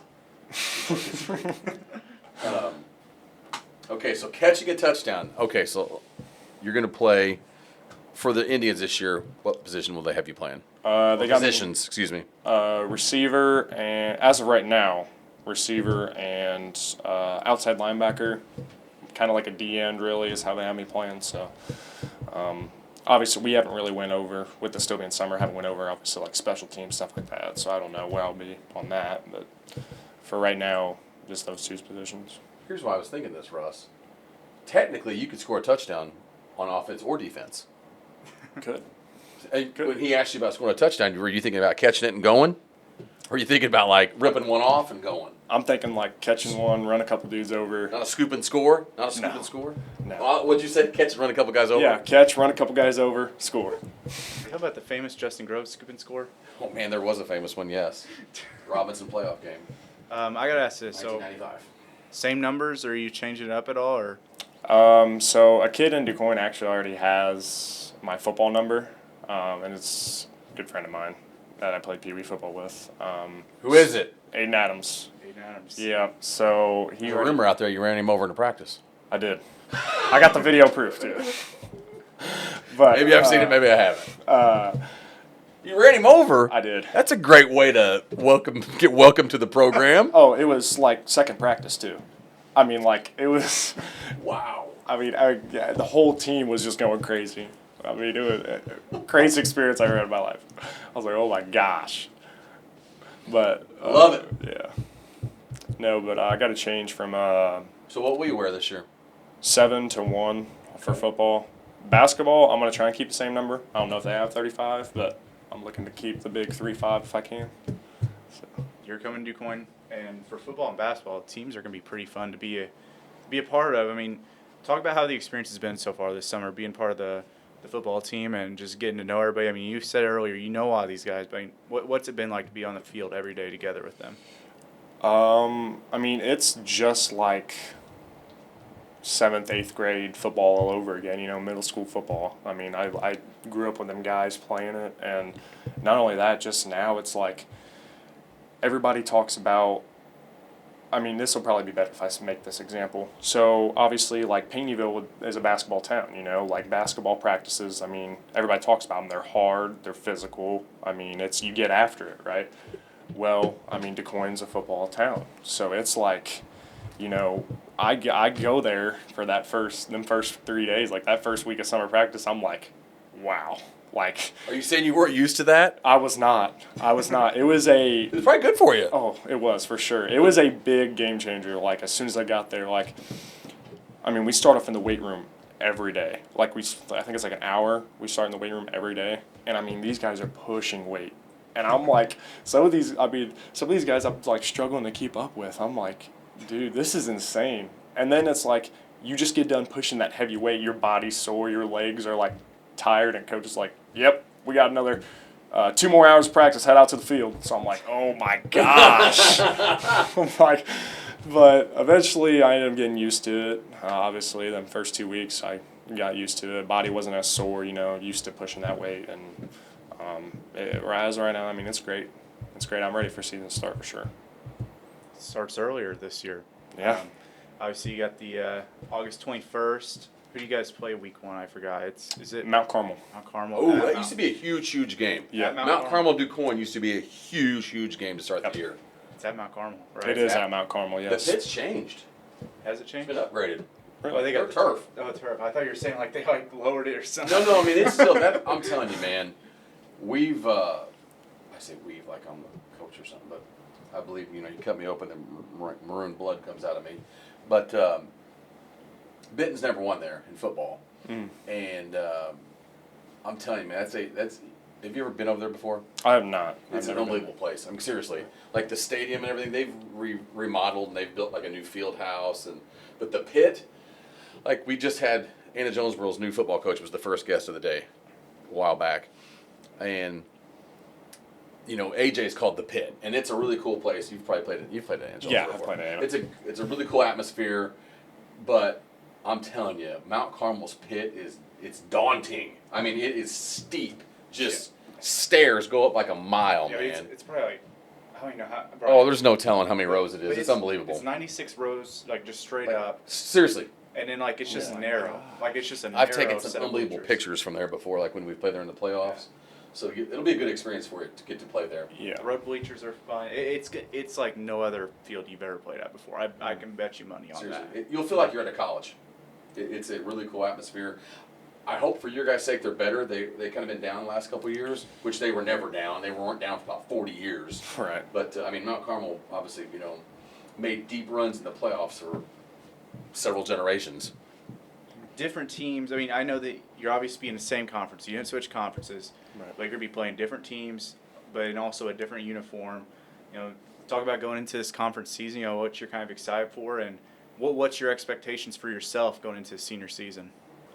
Oh, expectations for myself, honestly, would just be like, I mean, that's a hard one, honestly. That's a hard one. Because me as like a player, like, obviously I have some self-expectations, like, play hard, stuff like that. But like, I feel like, I don't know, I'm not really like a self-player type of guy, you know what I mean? Like, if we're going, if we're talking about expectations going into conference, like, I'm a type of guy that's like, well, let's win it, you know what I mean? Mm-hmm. Like, I'm not a big stats guy. Like, it's nice, to have them, but I mean, is people gonna remember your stats, or are they gonna remember? Well, look at this DuQuoin team back then that, won a state championship. Well, that's what people talk about. I mean, I'm a stat freak, but let's be real with each other. People in DuQuoin, you're in DuQuoin now. They're going to talk about the teams that have gone to the state finals in football. Right. They're not going to say, well, so-and-so had 19 catches for 53 yards. I mean, they're going to know, hey, man, we did this. They might remember who they played in certain games. They might remember the score, but no one's going to go, yeah, Tyler McConnell had 7 solo tackles and 4 assists that game. You know what I mean? Like, Right. And the other thing is, if you're on a good team, the stats will come. If you're good, there's a reason why, right? You're a difference maker. You're coming there. You'll have good stats if you're winning. Exactly. But, I look down your guys' schedule, and it used to be, I mean, DuQuoin's first 2 games used to be crazy back in the day. Mount Carmel, Harrisburg. I mean, those 2 teams were, people used to talk about the 3 best teams in the area in football. For years, it was Mount Carmel, Harrisburg, DuQuoin. And DQ used to face those guys the first 2 weeks of the year. You talk about seeing what you're made of. Right. Didn't they all used to play each other? Didn't Harrisburg used to play Mount Carmel? Yeah, too? it was unbelievable. So you get, let's see, you got to go. Your first 4 games, you got on the road. No, you're home. Sorry, at Mount Carmel, Harrisburg home, Yep. at Heron, Yep. Benton at home. Week 5 is going to be weird. Yeah, that's their homecoming. Is it really? That's their You got to go homecoming. back to Pinckneyville. For their homecoming. They probably have like signs up for you. Oh, yeah, probably. You think they'll say "Welcome home, Tyler"? Oh, yeah, it's so. I could see big signs with "traitor" on it, probably, type of deal. All Big black, bullseye on you. bold caps. Yes. They're gonna take a picture and put it on there, and put like a bullseye on the picture, like you were saying. Probably. Oh man, but you had to know when you and your family made that decision. I'm sure that's things you talked about before you officially made this decision. But right? I mean, you talked about this as a family. Yeah. You knew it was part of it. Exactly. I mean, it comes with the territory. Yeah, If you're going to go from a powerhouse sports school like Pinckneyville is, where everyone has seen your name since you got into high school, let's be honest, and now going to DuQuoin, who's in the same county, who's in the same conference, who's probably their biggest rival in certain sports, right? Right. I mean, you had to know what you were getting into. Yeah, and honestly, I don't feel like the football is going to be that bad when I'm going there. It's the basketball. Yes. The basketball, when I go to and play at Pinckneyville. What's the student section called at Pinckneyville? All those kids over there on the stage area. Yeah, it's like the Panther. I think it's like the Panther Den or something like that. Or it's something like that. I'm sure they'll be hyped. Oh yeah. I know those student sections of basketball. They get into. They do get into. They have a great student section. I mean, when they would come over to Benton games, I mean, you guys used to bring, when you were at Pinckneyville, the Panther Den, and they were. The whole school. I was impressed. It was like your whole school would come home to games. Yeah. Or it was the zoo. The zoo. Sorry, okay, that's what it is. It's The definitely zoo. a zoo. Yeah. I'm sure you'll have some fun with it. I mean, Ty told me he's had a lot of good interactions with student sections over the years. Yeah. Or when I think it was DuQuoin. Now that I think about it, was it the DuQuoin kid that shoved him with the student section? I think it was. It was like late last year. Yeah. Yeah. The kid, he was getting the ball. I think it went out of bounds, or he was recovering it or something, or inbounding it. And a kid just reaches over the guardrail and shoves him. And I'm like, what in the world is going on? Wow. That's rivalries. That's rivalries right there, baby. Talk about it. Now you get to be on the other side of it. Yeah, let me see if I get shoved over the railing or something like that. We'll see. I hope not. It has to be exciting, though, because you've been a big-time football talent for 3 years. You've said how much you love football. You told us on camera to trillions of people. There's not even a trillion people on the planet. But anyways, 7 billion. But you said catching a touchdown, running two guys over, that's your thing. Right. And you've dunked a lot of basketballs. Yep. You're obviously a great talent in both sports. You're now... let's face it. I mean, football is a tough sport. It's a man's sport. For sure. Do you feel any of that pressure that people are going to be gunning? Hey, McConnell's left Pinckneyville. He's at DuQuoin now. I mean, do you put that pressure on yourself? Do you like that pressure? Honestly, yeah. I like that answer. It's I like that answer. Like that's just like more motivation. You know what I mean? Like that's just like. McConnell's at Pinckneyville now, or it's like, especially when people say like, we're gonna like target him, like they're gonna target me, or they're gonna try and injure me, that's just more motivation to like beat you, so like, at that point I want to run up the score on you, type of deal. Like I don't believe you should do that. I mean, obviously, like morally, like.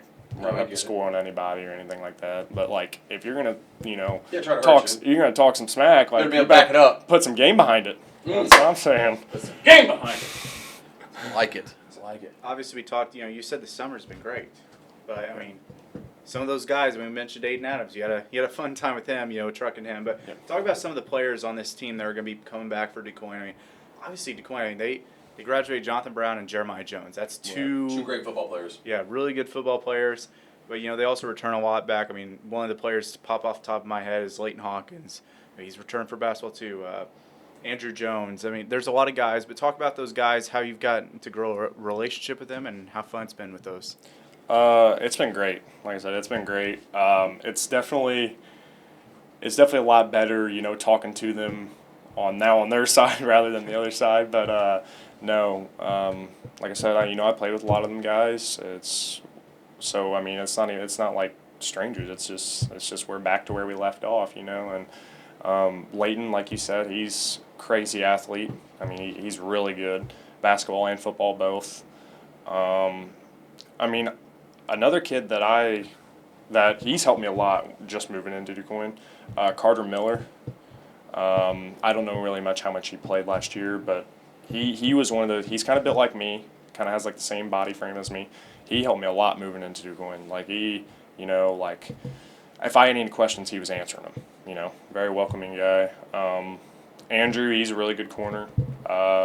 We got this, Jamarion, he's moving back to DuQuoin, or he's moved back to DuQuoin this year in safety. We got a Braden, what's his last name? Hey, here's the $1 million question. You left Pinckneyville because they could have made you a quarterback, possibly. Right. You want someone to throw the ball to you. Right. Who gets that job? Who is going to throw Tyler McConnell the pigskin? Aiden Henderson. Aiden Henderson. And Yeah. He'll be a junior. He can He sling it? can sling it. He Okay. can sling the ball. He can sling the ball. Tilden Henderson's little brother. Yeah. Landon Reeves was telling me that he's probably gonna be the quarterback. Yeah. I heard he's pretty good. Have you guys built a connection? Yeah. He was my quarterback my 8th grade year. I was a lineman that year. Really? Yep. He was You were what? I was a lineman. He was a lineman. Yeah. He's going to go to college and play tight end, and he was a lineman in junior high. Yeah, they Pee Wee football, they had like weight limit rules, Oh. like striper rules. Yeah, so I I was like 20 pounds over limit. I'm I'm sick. making him weigh and stuff. Put They- him on a scale. They do. They make you weigh before every game, and it's love like it. your last 2 years they expect you to weigh 140. I'm like That's crazy. I'm a 6'2", 6'3" kid, and I'm weighing 160. Like I was like, man, this sucks, but. You're going from somewhere where it was basketball crazy. I mean, I'm a Benton Ranger, and I know how much Pinckneyville loves basketball. I know how much they love it. Right. Tremendous. I respect them a ton in basketball. But they're not a football town. They're not. And I'm not making fun of them. I'm not mouthing them. They're just not. They're not a football town. You are now at a school that has banners everywhere Yeah. that wants to win, and the fan base expects to win. And when you go into the little Casey's over there by the high school, people are going to be like, hey, Tyler McConnell, we're going to win 9-0? I mean, seriously, people are going to, we want to go back to state, We want those teams like, I lost the coach I was trying to think of. I know really well. I used to coach at Heron, but anyways. Coach Carnes, sorry, Jason. But I mean, people they want those times again, man. I mean, DuQuoin football. I mean, you played against them since you were a little kid. You know they are going to pack the house. Yeah. I mean, you're not going to play in front of, when nothing against Pinckneyville, but when Benton played there last year against Pinckneyville, we had way more fans in football than you guys. Yeah. It ain't gonna be that way anymore. I mean, Tyler, you said you like it, and I like that about you. You're an athlete. You're a competitor. But it's a different ball game now. Yeah, for sure. I memean, they have their own little. They call it like the Indian Village. Yeah. Like it is like, it's like a college like I don't want to say like college like suites. Like they have suites there where like you can go up. You go up there and they serve you food and you have your own little tables and stuff there where you can watch the college tailgate or something. Yeah, like you can watch games on the TVs from this little village, and I'm like, that's insane. And like, just seeing like when you guys recorded at DuQuoin, was that the DuQuoin or was it DuQuoin Benton or Nashville? I think it was DuQuoin Nashville. DuQuoin Nashville. I remember it was one game I watched. You guys had recorded at DuQuoin, and like even just from like.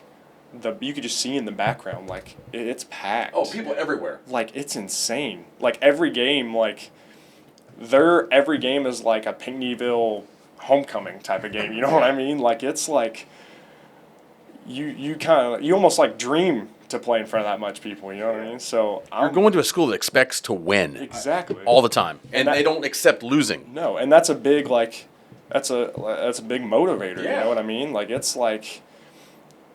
Especially like going into practices, like that's a big motivator. It's like before, and not to bash on Pinckneyville, obviously, like we said, that they're not a football school, so like there wasn't really much motivation. You know what I mean? Like realistically, they don't expect to win. You know what I mean? But you get to DuQuoin, like you said, like they expect to win. You are expected to go to playoffs, and that just makes you want to push harder in practice. Like that motivates you even more because now it's like, okay, I want to be here. Because I want to get where these people expect me to be. You know what I mean? It's going to make you better. Exactly. Run out in front of that crowd. I mean, I'll be honest with you. I mean, whenever I was in high school, I almost put an Indian headdress on, do a little dance. I hated. I hated playing at DuQuoin. It was scary. Look at you. What? Because Russell. Fans. You got the Rabid fans. You got the Florida State chanting there. I mean, it's just scary walking into that environment. I remember when we played there week 4 my senior year. I mean, it was. I know what happened that game. I'm not talking about the game. Thank God. But we had to run out there and they had their whole band set up and everything. They're loud. And we had to run around the band just because they were so out there. And then DuQuoin finally came out and they were they had the chant going. And getting after it. It was crazy. It was. They now got the flickering lights when they score. They what? Every time they score a touchdown, they have flickering lights. Oh my God! What's next? And before each play, you got the band playing. Before they walk it up on the snap, you got the band playing. You got the fans yelling. The atmosphere's gonna be crazy. Oh, it's gonna be insane. That DuQuoin Nashville game was fun to be at last year. I mean, it just felt like a college atmosphere to me. Right. I don't know. They just do it right over there, I feel like. But I want to ask you this. I mean, how do you think that's going to help prepare you? Because, I mean, you think about it, it is like a college game type I was hoping you were going there next. What do you think about that, and how's it going to help you to go to the next level? Because I knew this is no shame on Pinckneyville, but we played at Pinckneyville, and it wasn't much of an atmosphere. Now you're going to be playing in a bigger atmosphere for more, playing for playoffs, stuff like that. How's that going to help you at the next level?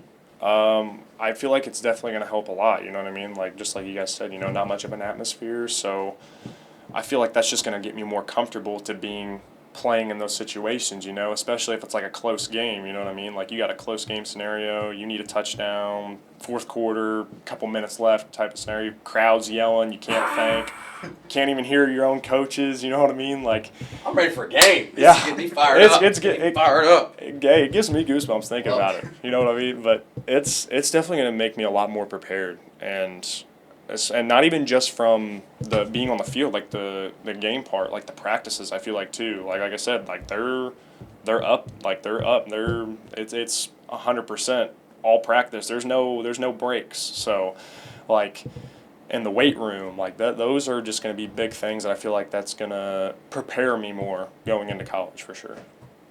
Can we get the Deion Sanders, how he does his practice? Doesn't he have the music playing? Yes. It was simulating Oregon. You guys play music in practice, don't you? Well, they in the summer? I mean, not really. We in the weight room for sure. We're blasting music in the weight room. What's your go-to song? What gets you really? Oof. What is on? Who did we ask about playlist? Genesio. Gavin Genesio, who unbelievable runner for Benton. He's going to Arkansas now. Yeah. He was talking about his playlist. I saw him the other day. He was laughing about it. But what gets Tyler McConnell going, man? Is there any kind of music that really? Are we going to be surprised? Maybe a little bit. I mean, obviously the go-to is rap music, hip hop music, but Maybe he throws in Chris Tomlin. No, then you get a. I'm a big Metallica guy. Really? I like Metallica. Okay. Yeah, my dad grew me up. My dad, What's dad's name? Jason. Big Jason McConnell's a Metallica guy. Yeah, he got me hooked on it when I was about 8, 9 years old. Listen to Metallica. So. Exit light. Yeah, little Enter It's Enter Sandman there. Yeah, little Enter Sandman. Virginia Tech. What's your Metallica wise? What do you like? Come on, I'm pulling up Metallica. Where do you go? Ooh, Master of Puppets. What are you doing, man? probably one. One, that's good. Yeah. You probably go sing for him, I Travis. should probably not. One is your. Do you wait for when the drum solo goes nuts and everything and just gets going crazy on that song? Oh yeah. Yes. Sometimes you especially when you're padding up, got the headphones on. For whom the bell tolls, gotta love. You got to skip to the part a little bit in the song. You got the headphones on, you're padding up, hyped up. No, it's. Ride the lightning! I am getting fired up. Ride the lightning, man. You're gonna get me Awesome. You're gonna get me back on a Metallica kick. I'm getting. Ride the lightning and From Whom the Bell We Tolls. have him go out and do drills. We video. Out there with the bison. He's With in the our- bison. Were the bison out there when you came out? Uh-uh. Are they hiding? They were hiding It's whenever a bison farm. Not even joking. Like, Really? seriously. I kind of want to check to see if they're still out. Where they at?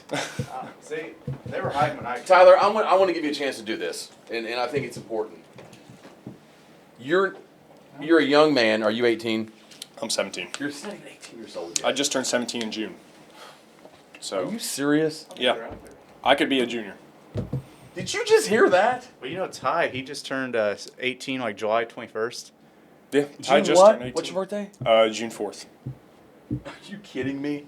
You could be a junior. That is insane. That's what I think is. Holy Moses. Okay, here's the opportunity I want to give you. Because there's a lot of people probably with hurt feelings.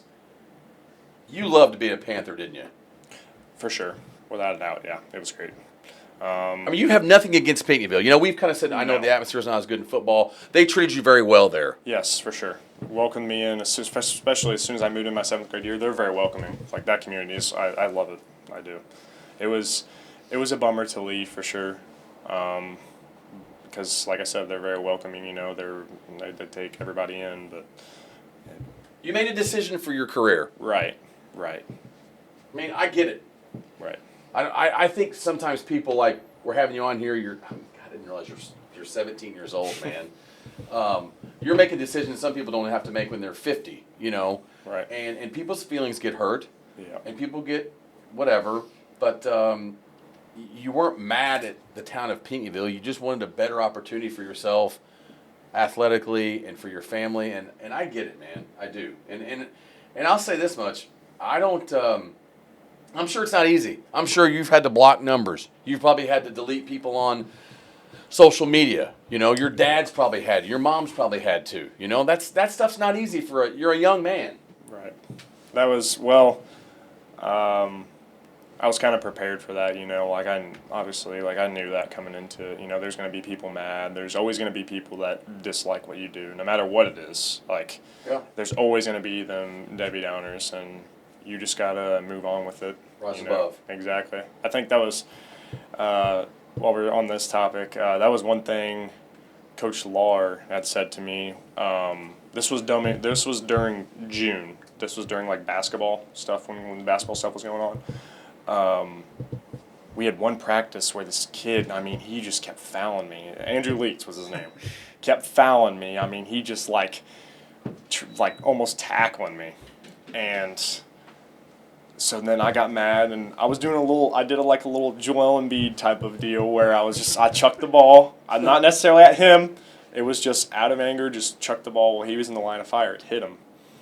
And Lahr was like, look, like, you can't be doing this, right? He's like, I mean, you see what happened to Ty last year. He's like, that's the same thing that's happening to you, you know? Like, it's not fair for a kid your age in high school, but it happens, you know what I mean? Like, you're going to have student sections packed full, yelling. You're going to be enemy number one. Right. You know, people yelling your name, holding signs up, telling how much bad of a player you are. Like, those are things you're just going to have to expect, and you're just going to have to block it out. And he's like, and I know it's not easy, especially for a kid your age. And he said, it's not fair, but at the end of the day, it's going to happen. So you just got to be prepared for that, and you just got to rise above it, you know, fight through it. So it's great advice from Coach. Yeah. Coach Lahr, he's awesome. I really like him. I was really happy when we got to have him on the podcast. He's a great dude. I could tell you. You're like two giants over there. No, when Matt and Ty were on, they're like giant humans over there. Can you believe that he's shorter than them? I know, it doesn't seem right. It doesn't seem right. Hey, do you feel short when you're around them?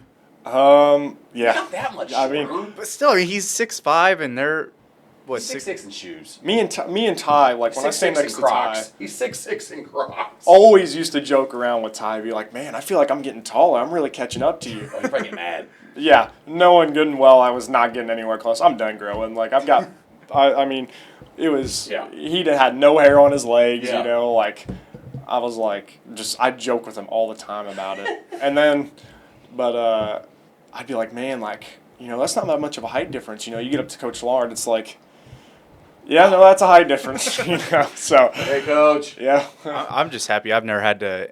I mean, because I'm sure you see, I interview him with my camera, I hold the microphone. I'm just happy I've never had to interview him yet in person. I'm going to eventually, but that'd be scary. Because I've had to interview Docker. Docker's just like, 3 inches shorter than him.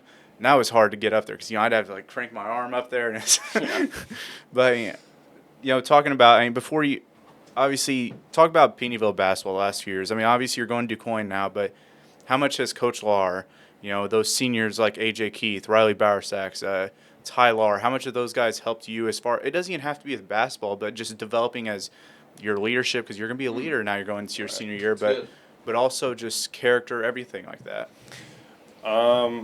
Them leaders before me, like Ty and AJ, all them, Riley, my sophomore year, like, they taught me a lot, honestly. Like, they, like, seeing, like, the stuff that they went through as, like, players, not from, like, coaches, obviously, but just, like, game-wise, like, being a leader, like, what it all entails, like, it's, like, I was sitting there like, man, that's got to be rough on them. Like, I don't think people realize that enough, like, being a leader in a sport, a high school sport, because, like, it's hard, you're a high school kid, right? And, like, And you're a kid. You just turned 17. Right, you're just a high school kid, but you always have somebody watching you, like, always. You always got someone looking over your shoulder, always.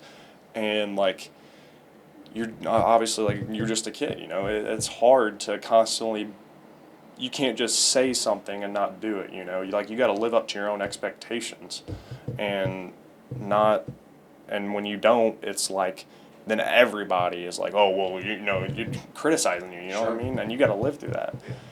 And with Coach Lar, when him teaching me about being a leader, I mean, like I said, I told you guys before, great guy, I love him. I just told you that summer practice that we had, himself, especially with the whole Sparta Trophy incident and all that stuff, that people were bringing that up, like, and he came to be a man, apologized to everybody about it. Like, he taught me how to be, live up to your own mistakes, you know what I mean? Like, that was a big thing I learned from him, was, like, that incident, and I think people took it the wrong way, that he didn't mean it how he did. But, like, he was almost broke down in tears, you know what I mean, type of deal, when he was apologizing to us. And, like, I was like, man, like, that as a coach, that's got to be hard, you know? Like, you as a coach is supposed to make these young men into better men for the future, right? Like, ultimately, it's not really about the wins and losses or about the playoffs and stuff you win. It's about making better men for the future. And he definitely taught me that, for sure. Like, just living up to your mistakes, especially when they're hard. And he told us all the time, he was like, if there was a time machine, man, would I love to go back in and change my life about 20, 30 years from now. But he's like, I haven't invented it yet. So until then, it's the next play. That was one thing he always told us, was next play mentality. Don't let one thing affect another. And that's not just in sports, that's in life, He said you're going to have downs in life, and there's always going to be things that are going to, try and always bring you down. People, whether that's people or just events that happen, that's going to try and bring you down in life. And you can't let that affect another thing in life. You got to move on from it. All right, I'm going to ask you this because I've noticed since you came in here. One of my best friends owns a tattoo business here in Benton, and I'm intrigued by the ink. And there's got to be something behind this ink, because I can see the verse. But explain to me the tattoos that you have. So this tattoo here was my first tattoo I got when I was 15. Or no, 16, sorry. Can't get it when you're 15. 16. This was like a birthday gift for me. I went with my dad. And the verse behind it, I wanted to obviously get something that's meaningful, something that, like, I can look down at. And I'm like, one of my favorite verses is Corinthians 16:13. That was one of my favorite verses. I'm like, man, but that's a lot, like. That's a big one, like, yes. I can abbreviate it, but, I just don't think that's going to look as good, So a day before we actually went to the tattoo shop, I was like, Dad, what's your favorite Bible verse? Like, what if you could pick any verse, because he's a big believer as well. He loves reading the Bible. I was like, if you could pick one of your favorite verse, what would it be? And he was like, if it comes down to, like, my son's, like, my favorite verse, it'd probably be John 5:20. And I was like, okay. And he was like, read it tonight. You know what I mean? Go read it tonight. And he's like, then we can talk about it tomorrow. So I went and read it, and I was like, wow, like, I see what you mean now, And he was like, yeah, well, he thought I was still going to get Corinthians 16:13 on my Yeah. tattoo when we got there. And I actually surprised him with it. I was like, yeah. So I showed him the tattoo. I'm like, yeah, but you think I could get like John 5:20 in there? And just seeing his face, like, he was like, I mean, he definitely seemed very happy, you know, like he was like, wow, like, and this other tattoo I got here, a lot of people, this tattoo, I fully believe it's one of those things where like people Hold it up so we can get a.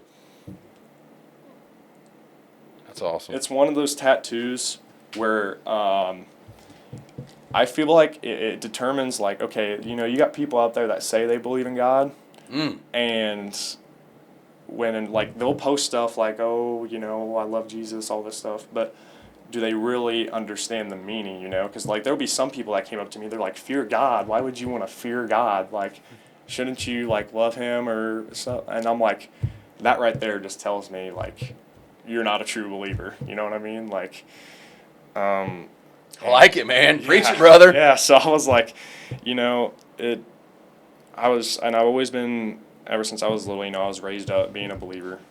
And so I was like, you know, always got to, figured I'd, you know, get something that means something on my body, you know. It's a good conversation starter, too. And you say you have people come up to you and ask you about it. I mean, that's a good way to share the word. I mean, Exactly. I think that's awesome. I'm impressed, man. I'm impressed with. Go ahead, Russ. I'm just impressed, dude. He's just turned 17 years old, and he's I was just going to giving say, his testimony on here. That's a big deal, man. A lot of people are scared. Yeah, Sorry, go ahead. You said you were. I was just going to say I love to see the local athletes that really profess their faith and do stuff like that. I mean, you got Caden Phillips, you got Nathaniel Marlowe, Jude Harmon. You got him professing his faith by Cal even just Roper did. with us. Callahan Roper. I just like that people are willing to show it. You know what I mean? right. Not just. Just talk it, exactly, you know. It's easy to talk it. Talk it like you walk it. Wow, I was some old school rap there for you. I don't even know who that was. What I'm saying. Something I just realized, though. 48. What am I saying? Whenever he jammed it against Benton. Oh, Russell. We're back to this. Russell, what in I'm the just- world? You're talking about Jesus now, and now you're going to get me mad. I'm going to have righteous anger. Just listen, whenever he jammed it against Benton his sophomore year, you know he was 15. He's probably 12. He was probably like 12 when he did it. Isn't that crazy, though? I I mean, don't want to hear it. I do. Yeah, he was 15. I think it's that. Speaking of that, I mean, I He think didn't even drive. I think it's good for those younger athletes, though. They're like younger than everybody else in their grade, to be. I think it just makes them that much better because I mean, obviously you and Ty, you were probably the two youngest each of your guys' grade, two of the youngest in your grade. I think that just makes you guys so much better, though. I mean, you go into that next year of college, all these guys, they're probably getting really, really close to finishing out their development. They're not going to really grow much more. I mean, you still have a year till you turn 18. I mean, you could still grow some more or just whatever. You still haven't fully matured. I mean, I just think that can add so much to how you could grow as a person, mentally, physically, everything like that. Right. Good stuff. Okay. It's been here a long time. You guys are off this week, huh? We are. It's like your dead week or This something? is our last week for dead week, and we start up next Wednesday. Real practice. Yes, real practice. Real practice. Full pads, everything. Yep. Got a game. Realize 3 weeks from Friday, your first game. Yeah. Isn't that crazy? It's crazy, but I'm ready. Like I'm ready. I'm always ready for football season to start. I like it. He's always ready. Always He's ready. ready. He's born ready. I'm ready. I'm fired up still. I'm happy that it's starting a week earlier, honestly. I mean, I'm not happy that, you get in with 3 wins. I'll just tell people that. I'm not talking about that junk. But We're not talking about him dunking on Benton anymore, But or the playoffs are watered down. We're not talking about the watered down playoffs or McConnell dunking on Benton. The only thing I like about the watered down playoffs is that it comes a week earlier. That's the only thing I like because football I do, yeah. football comes earlier. That's the only thing I like about it. I'm with you, man. I'm ready for football. It's exciting. I'm going to ask you this, just to go back to this for a second. Did faith play a part in the decision for everything that's happened the last month for you? Did you pray about it? I honestly did. I really did. Like I was like, it was. This was actually like the night before we had, like I had made that decision, and I'm just like, I got out the Bible actually. I got out the Bible that night and I read. And I was just like, it's a tough decision. And, like, prayed about it, like, God, like, what do you want me to do? You know what I mean? Like, where do you see it all, you know it all. Just, like, you tell me, like, what should I do? And I was like, you know what? I think it's the decision I got to make. You know what I mean? Like that's it. I'm officially a DuQuoin Indian. So I would say the Lord definitely did play a role in making my decision. That's awesome. Russ, what do you want to do here? We've had Mr. McConnell on. 48 minutes in. 48 minutes in. It's about time to talk some serious stuff. What kind of shoes do you wear, like in football? I'm throwing some wild stuff at him here. In football? Yeah, what kind of cleats do you wear? I'm a big Nike guy. Under Armour, I found this out the hard way when I was younger. Under Armour makes too narrow of cleats. My feet are too big, and they hurt very bad. So you're a Nike guy. What size shoe you wear? 15. 15 size Nike. Same size as Doc Young. Some size as Doc Young. So 15, what color shoe will you wear this year on the field? Black and red probably. Black and red or black and gray. It's gonna be different for you. Yeah, different from the white and the white and blue or white and gray I'm wearing. Yeah. All right, Russ. I want to ask this before we go to the most important question, which, I mean, you'll know what the most important question is when we get there.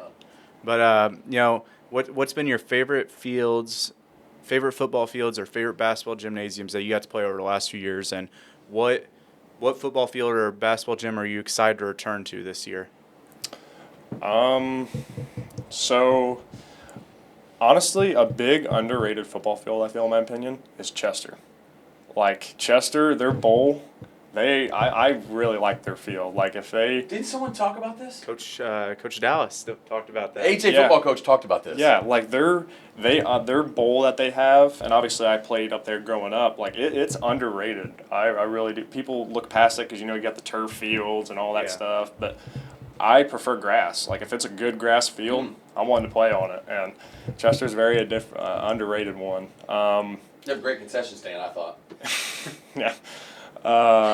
Yeah. Redbud just redid their field. I know Redbud just redid their grass. You guys played Redbud. Yeah. You used to play Redbud. Yeah, They don't play them at DuQuoin anymore. No. DuQuoin doesn't play Redbud, but Peeville did. Yeah. Pantherland did. They just redid their grass, and their grass was nice. I'd say one I'm probably excited to play on this year, like football field.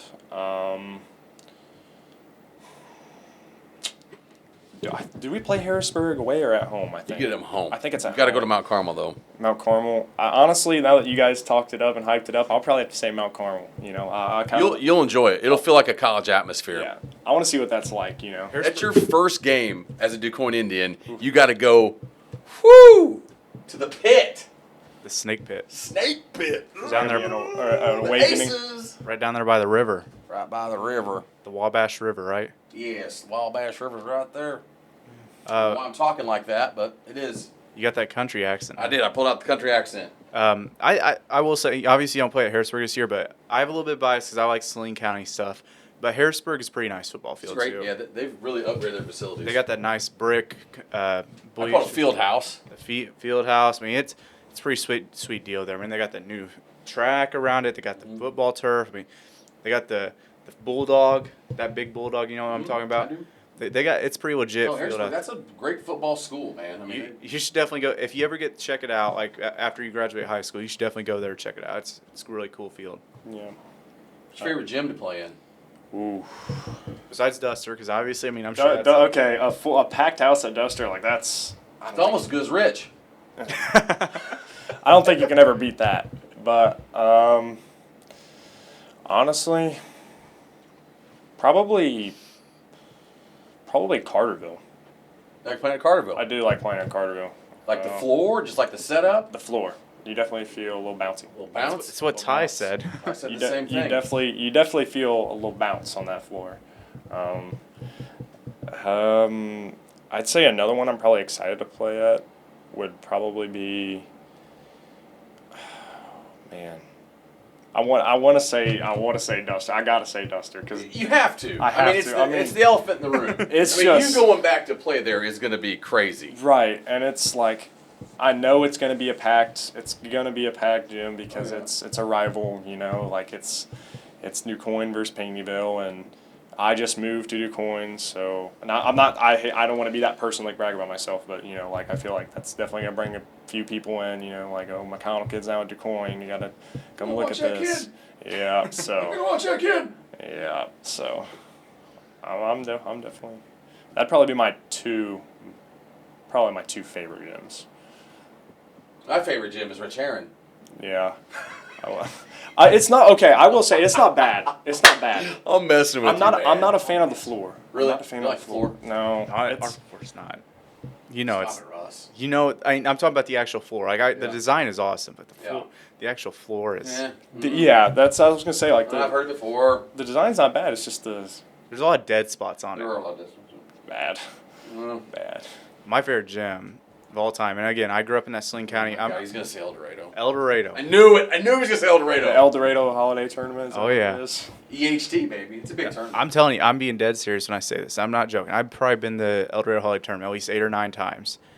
You go at 8 o'clock in the morning to 10 p.m. at night, and besides a couple games, I mean, there's really no drop in atmosphere there. Especially the championship night, 5th place, 3rd place, and championship game is usually insane. Except for The crowds are nuts. It's like being at a Benton Pinckneyville game 2 years ago. The crowds are insane at Yeah. El Dorado Hall. Heron and EHT, I like to call Heron it. and Carterville played over there a couple years ago, and it was an insane crowd. I mean, it was just awesome. And then there was a few years, Harrisburg and El Dorado. When Harrisburg and El Dorado play there, it's pandemonium. Yeah, I don't know why they don't buy into the rivalry more, but when they play against each other, it's when they're crazy. both good. Yeah, I mean, there was a few years they both were, and it was fun to watch. El Dorado is definitely a gym I'd recommend going to. El Dorado. I feel like another underrated one is probably Trico. Trico, yes. Yeah, we watched the game there this year. Yeah. Trico. It Oh, we kinda, watched AJ play Sparta there. That Sparta and Goreville. what did I say? AJ. I don't know what I'm saying. Sparta Goreville at Trico. A sectional game. It was a great atmosphere. Yeah, Packed. it's kind of have like the same build, kind of like Duster. It I does. feel like, It does. but Which is like Heron, which is like El Dorado. Right. They're all built similar. right. I remember actually watching that Goreville Sparta game It was a on great game. TV. Yeah, me and my family, we got some food. Made some food out, cook out, and then we just watched the game from home. We were like, Yeah. this is great. I get it. That's the nice thing nowadays. You can just Yeah. click it on and. Click it on and Yeah, get but, plates full of food and just sit back and watch God, I'm basketball. getting hungry. I think that was the about best it. game. Hungry thinking about it. I think that was the best game I watched all year. What's your go-to? What was your favorite game all year? It was a tremendous game. Yeah. Nick King went nuts. Did he? And Shunk Dog. Shunk Dog did too. Shunk Dog's autograph right over there. Do you know who Shunk Dog is? I do From not. Sparta. He's Dariantes Monroe. That's one of his the first nickname. guys ever That's signed it. the Oh, table. Dariantes. That's Yeah, his it was nickname. Yeah. Shunk Dog. Shunk Dog. I grew up with Dariantes actually. We played travel baseball together. He's got a great left arm. Oh yeah. The coach, they went through the whole nicknames for the whole entire team. It was and great. He gave all the nicknames. That's crazy. Russ, you liked that, didn't you? Oh, yeah, it was awesome. I love it when they go through nicknames. It's good stuff, man. What's your nickname? They call me T-Mac. T-Mac, a little Tracy McGrady over here. Yeah. But you're going to wear number 1 in football this year. Yeah. Not 7 anymore. You're going to number 1. Number 1. Oh, T-Mac. They called me and Ty the Twin Towers. Twin Tower. That's what they called us back then. I love that. I mean, I remember Benton played, who was it, Finley, back in like the semifinals of the 92. Why are we talking about stuff that's going to make me upset?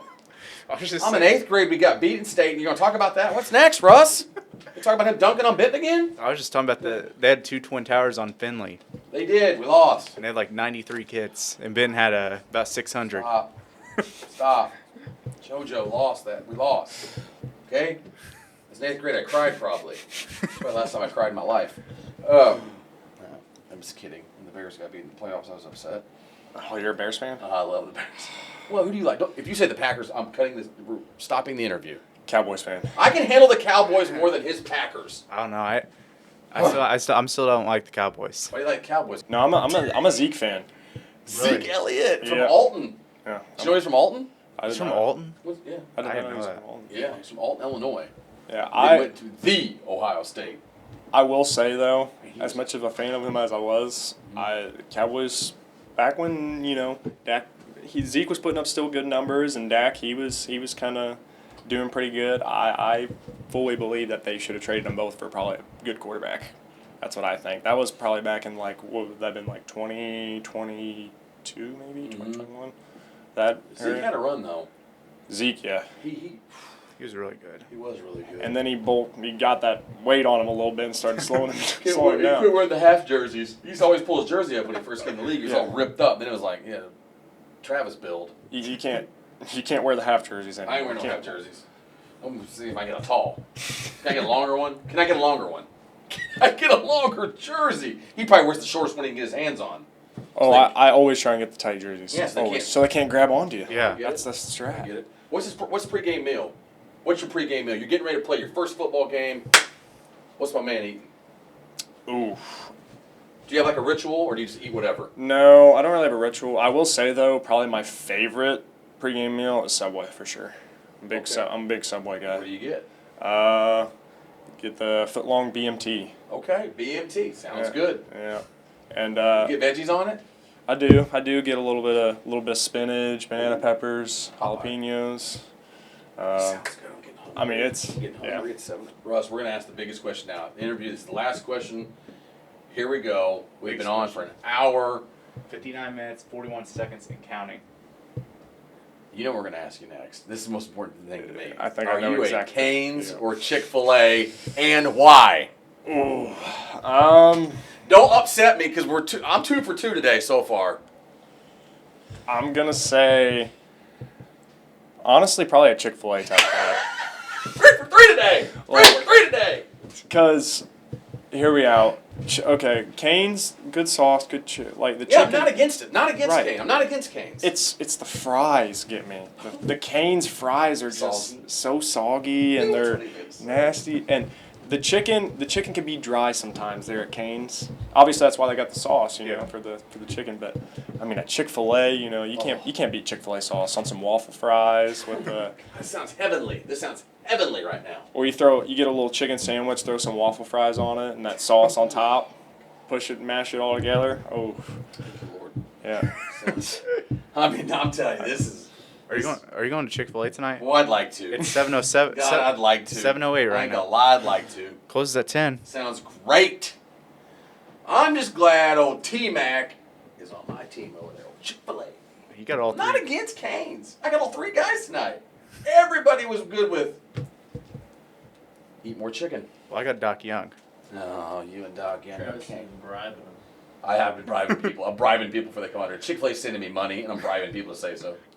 I will say though, I think Cane's has probably some of the best sweet tea. Okay, so he's not mad at Cane's, folks. Yeah. If he needs some NIL money in college, he's not No. mad at Cane's. He The likes their Cane- sweet tea. Cane's sweet tea, it's pretty good. It's really, really It good. is really good. Cane's sweet tea is good. I go with Arnold Palmer. Arnold Palmer, I get half unsweet, and then I get lemonade. You guys should try it. It's good. Unsweet tea, lemonade. It's good. You ever had it? I've never had it out of like the fountains or whatever, Mhm. but I've had what are the little cans? Are the Yeah. Arnold Palmers? Is that what Those they're? are like Arizona tea makes them or something. No, it's like it's got some like. It's got Arnold Palmer's face on it, I doesn't think it? it's like the little cans. Yeah. Yeah. Those My are good. my dad He loves them Yeah, he's a things. great guy. He loves He's them. a great dude. I remember one day he was like, "Just try one," I tried, and I'm like, What's his name? Bert? "Ain't for me." Your dad's name's Bert? Jason. Bert. Bert. God. Bert. Is Jason tall like you? No, No. he's probably about 5'6". What? Stop. I'm being serious. Stop. My mom's probably about 6'1", 6'2". Okay, all right. I was like, her whole side of the family's tall. Tall, okay. Yeah. So, obviously, you're going to DuQuoin. This is the last thing before we get you out here. all right, last thing before we get him out of here. You got a little brother, right? I do. So who is that? How old is he? And My little brother, his name's Colin. He will be a sophomore this year, and he's kind of hitting his growth spurt right now. He's in that weird stage right now where like he hasn't really found his legs yet because he's growing so quick. He doesn't have legs. We'll pray for him. He I got him on that one. He's about 6 foot now, and I mean he's. I hope he outgrows you. He's shot up. He ain't gonna outgrow me. I'm sorry, he won't. He can keep dreaming. You can keep dreaming, but I know he's gonna watch this, so you can keep dreaming, but you ain't gonna outgrow me. No, but Big bro says you ain't catching. he's in love with sports just like I am. He loves football. Hobbies. He's about the same with me. You know, a lot of stuff we do together. Like you see one of us, you see both of us really. So I mean, if we're fishing together. You know, hunting together. You know, like That's good. just a brother bond. You know, so, but he. Jason and Brody like that? No. My 2 sons are 4 years apart, and I don't know if they know each other's name. Hey, we'll have a bit of arguments every once in a while. You know, we've had a bit of fist fights sometimes. I will say that. Oh, I like this. I will say that. I like this. Yeah, I do remember one vividly. We were going out to my grandpa's house, right, just right outside of Pinckneyville, and me and him argued the whole way there in my dad's truck. Argued the whole way. In Bert's truck. And, yeah, in Bert's truck. And we get out, and my dad's like, "Well, until you two solve this problem, I'm not letting you in." Oh, I love it. So he goes into my grandpa's house, and me and him just start fist fighting. Me and him are just fighting. Just wailing on each I other. mean, haymaker after haymaker, we're just throwing it. Finally, I mean, we both of us got bloody beaks. You know, I got bloody nose, he's got bloody lips. he said. And my dad's like, "All right, you two had enough. Get inside." Gets inside, cleans us up, and we didn't argue for the rest of the day. I will say that. I love this. So, my dad's very old school when it comes to the how he handles things. I love it. He's a very old school type of guy. J-Mac. But I love it. Yeah, I do I love hurt it. that time. Yo, Trey and Brody do that? I mean, My dad actually bought boxing gloves for us one time. really? He did. It got to the point where he was like, "Well, you know, that seemed to work out really well. You know, I think we're just gonna buy you two some boxing gloves when you get mad at each other. You Well, guys I can like just beat on each other." You're only 2 years apart. Yeah. And when your birthday, you're probably like 6 weeks apart. What's he, 16? I can't believe you turned 17 in June. Yeah. I was figuring, he's like, yeah, I'm 19. I got held back twice. But whenever, He's a kid. to make this feel weird for you, whenever Tyler was on the podcast, he was Yeah. 17. Oh my gosh. He's a kid, man. I was gonna say I just posted him the other day for his birthday. Last thing, we're getting you out of here. We said this 7 minutes ago because we got to get out of here. You want to play college football, right? I do. When is the goal to make a decision? Probably either midway through the season, or if I can see, obviously we're gonna make a pretty good playoff run. Probably either during or after playoffs. Before basketball, you will make a decision. Definitely before basketball. I want to make sure that I have it done before basketball. It's going to be somewhere in the football season range, either during or right after, but it's not going to run into basketball. I'm definitely going to make a decision right Notre after. Dame, Florida State, or USC, right? Right. You forgot to throw in, K-State in there. Oh, and, yeah, that's right. yeah. You like Jayhawks K-State, and yeah. Wildcats. Yeah. Family in Kansas, folks. Yeah. I appreciate you coming on. It's been fun watching you the last few years in the Panthers uniform. I'm excited to see how you do over there in the red and black for the DuQuoin Indians. I hope he has a great season. Every game except week 5 or 4, whatever we play 4. Basketball, I'm hoping he has a really good season besides 2 games. I appreciate you coming on, man. I know it's not easy. You're a young man, and I know it's a big decision you've made with your family, and I'm proud of you. I'm proud of the answers you gave, and look forward to seeing you have a great year, man. Yeah, I appreciate you guys having me here. So. All right, welcome back, and thank you for watching today's show, as it was a great episode today with Tyler McConnell, Joel Dallas, and Zack Essex. It was a very long show again. It was probably, if I had to guess, you guys obviously know, but probably about 2.5 hours if I had to guess, around there. But it was a fun show. I really liked having all these guys on. I thought they talked real well. I thought that you can tell they clearly love their communities and everything like that. I mean, Tyler, he expressed that, he still loves Pinckneyville. He just moved to DuQuoin to progress in his career, and Joel Dallas taking over the Anna-Jonesboro Wildcats football team. He'd coached there since 2010 as an assistant coach, and now he's the head coach. And then Zack Essex, I mean, he cares about those kids just like Dave Brown. We talked about on the show.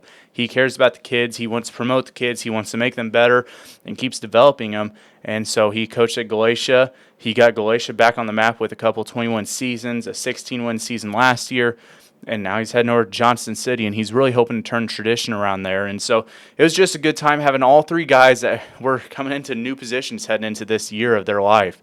And so we appreciate you guys for watching. As this show, again, is brought to you by Rend Lake Cabins in the Woods, who sponsor us, who brings you this apartment, who brings you the setup, who brings you the cabins, wherever we are at. Rend Lake Cabins in the Woods brings it to you, 618-927-0371.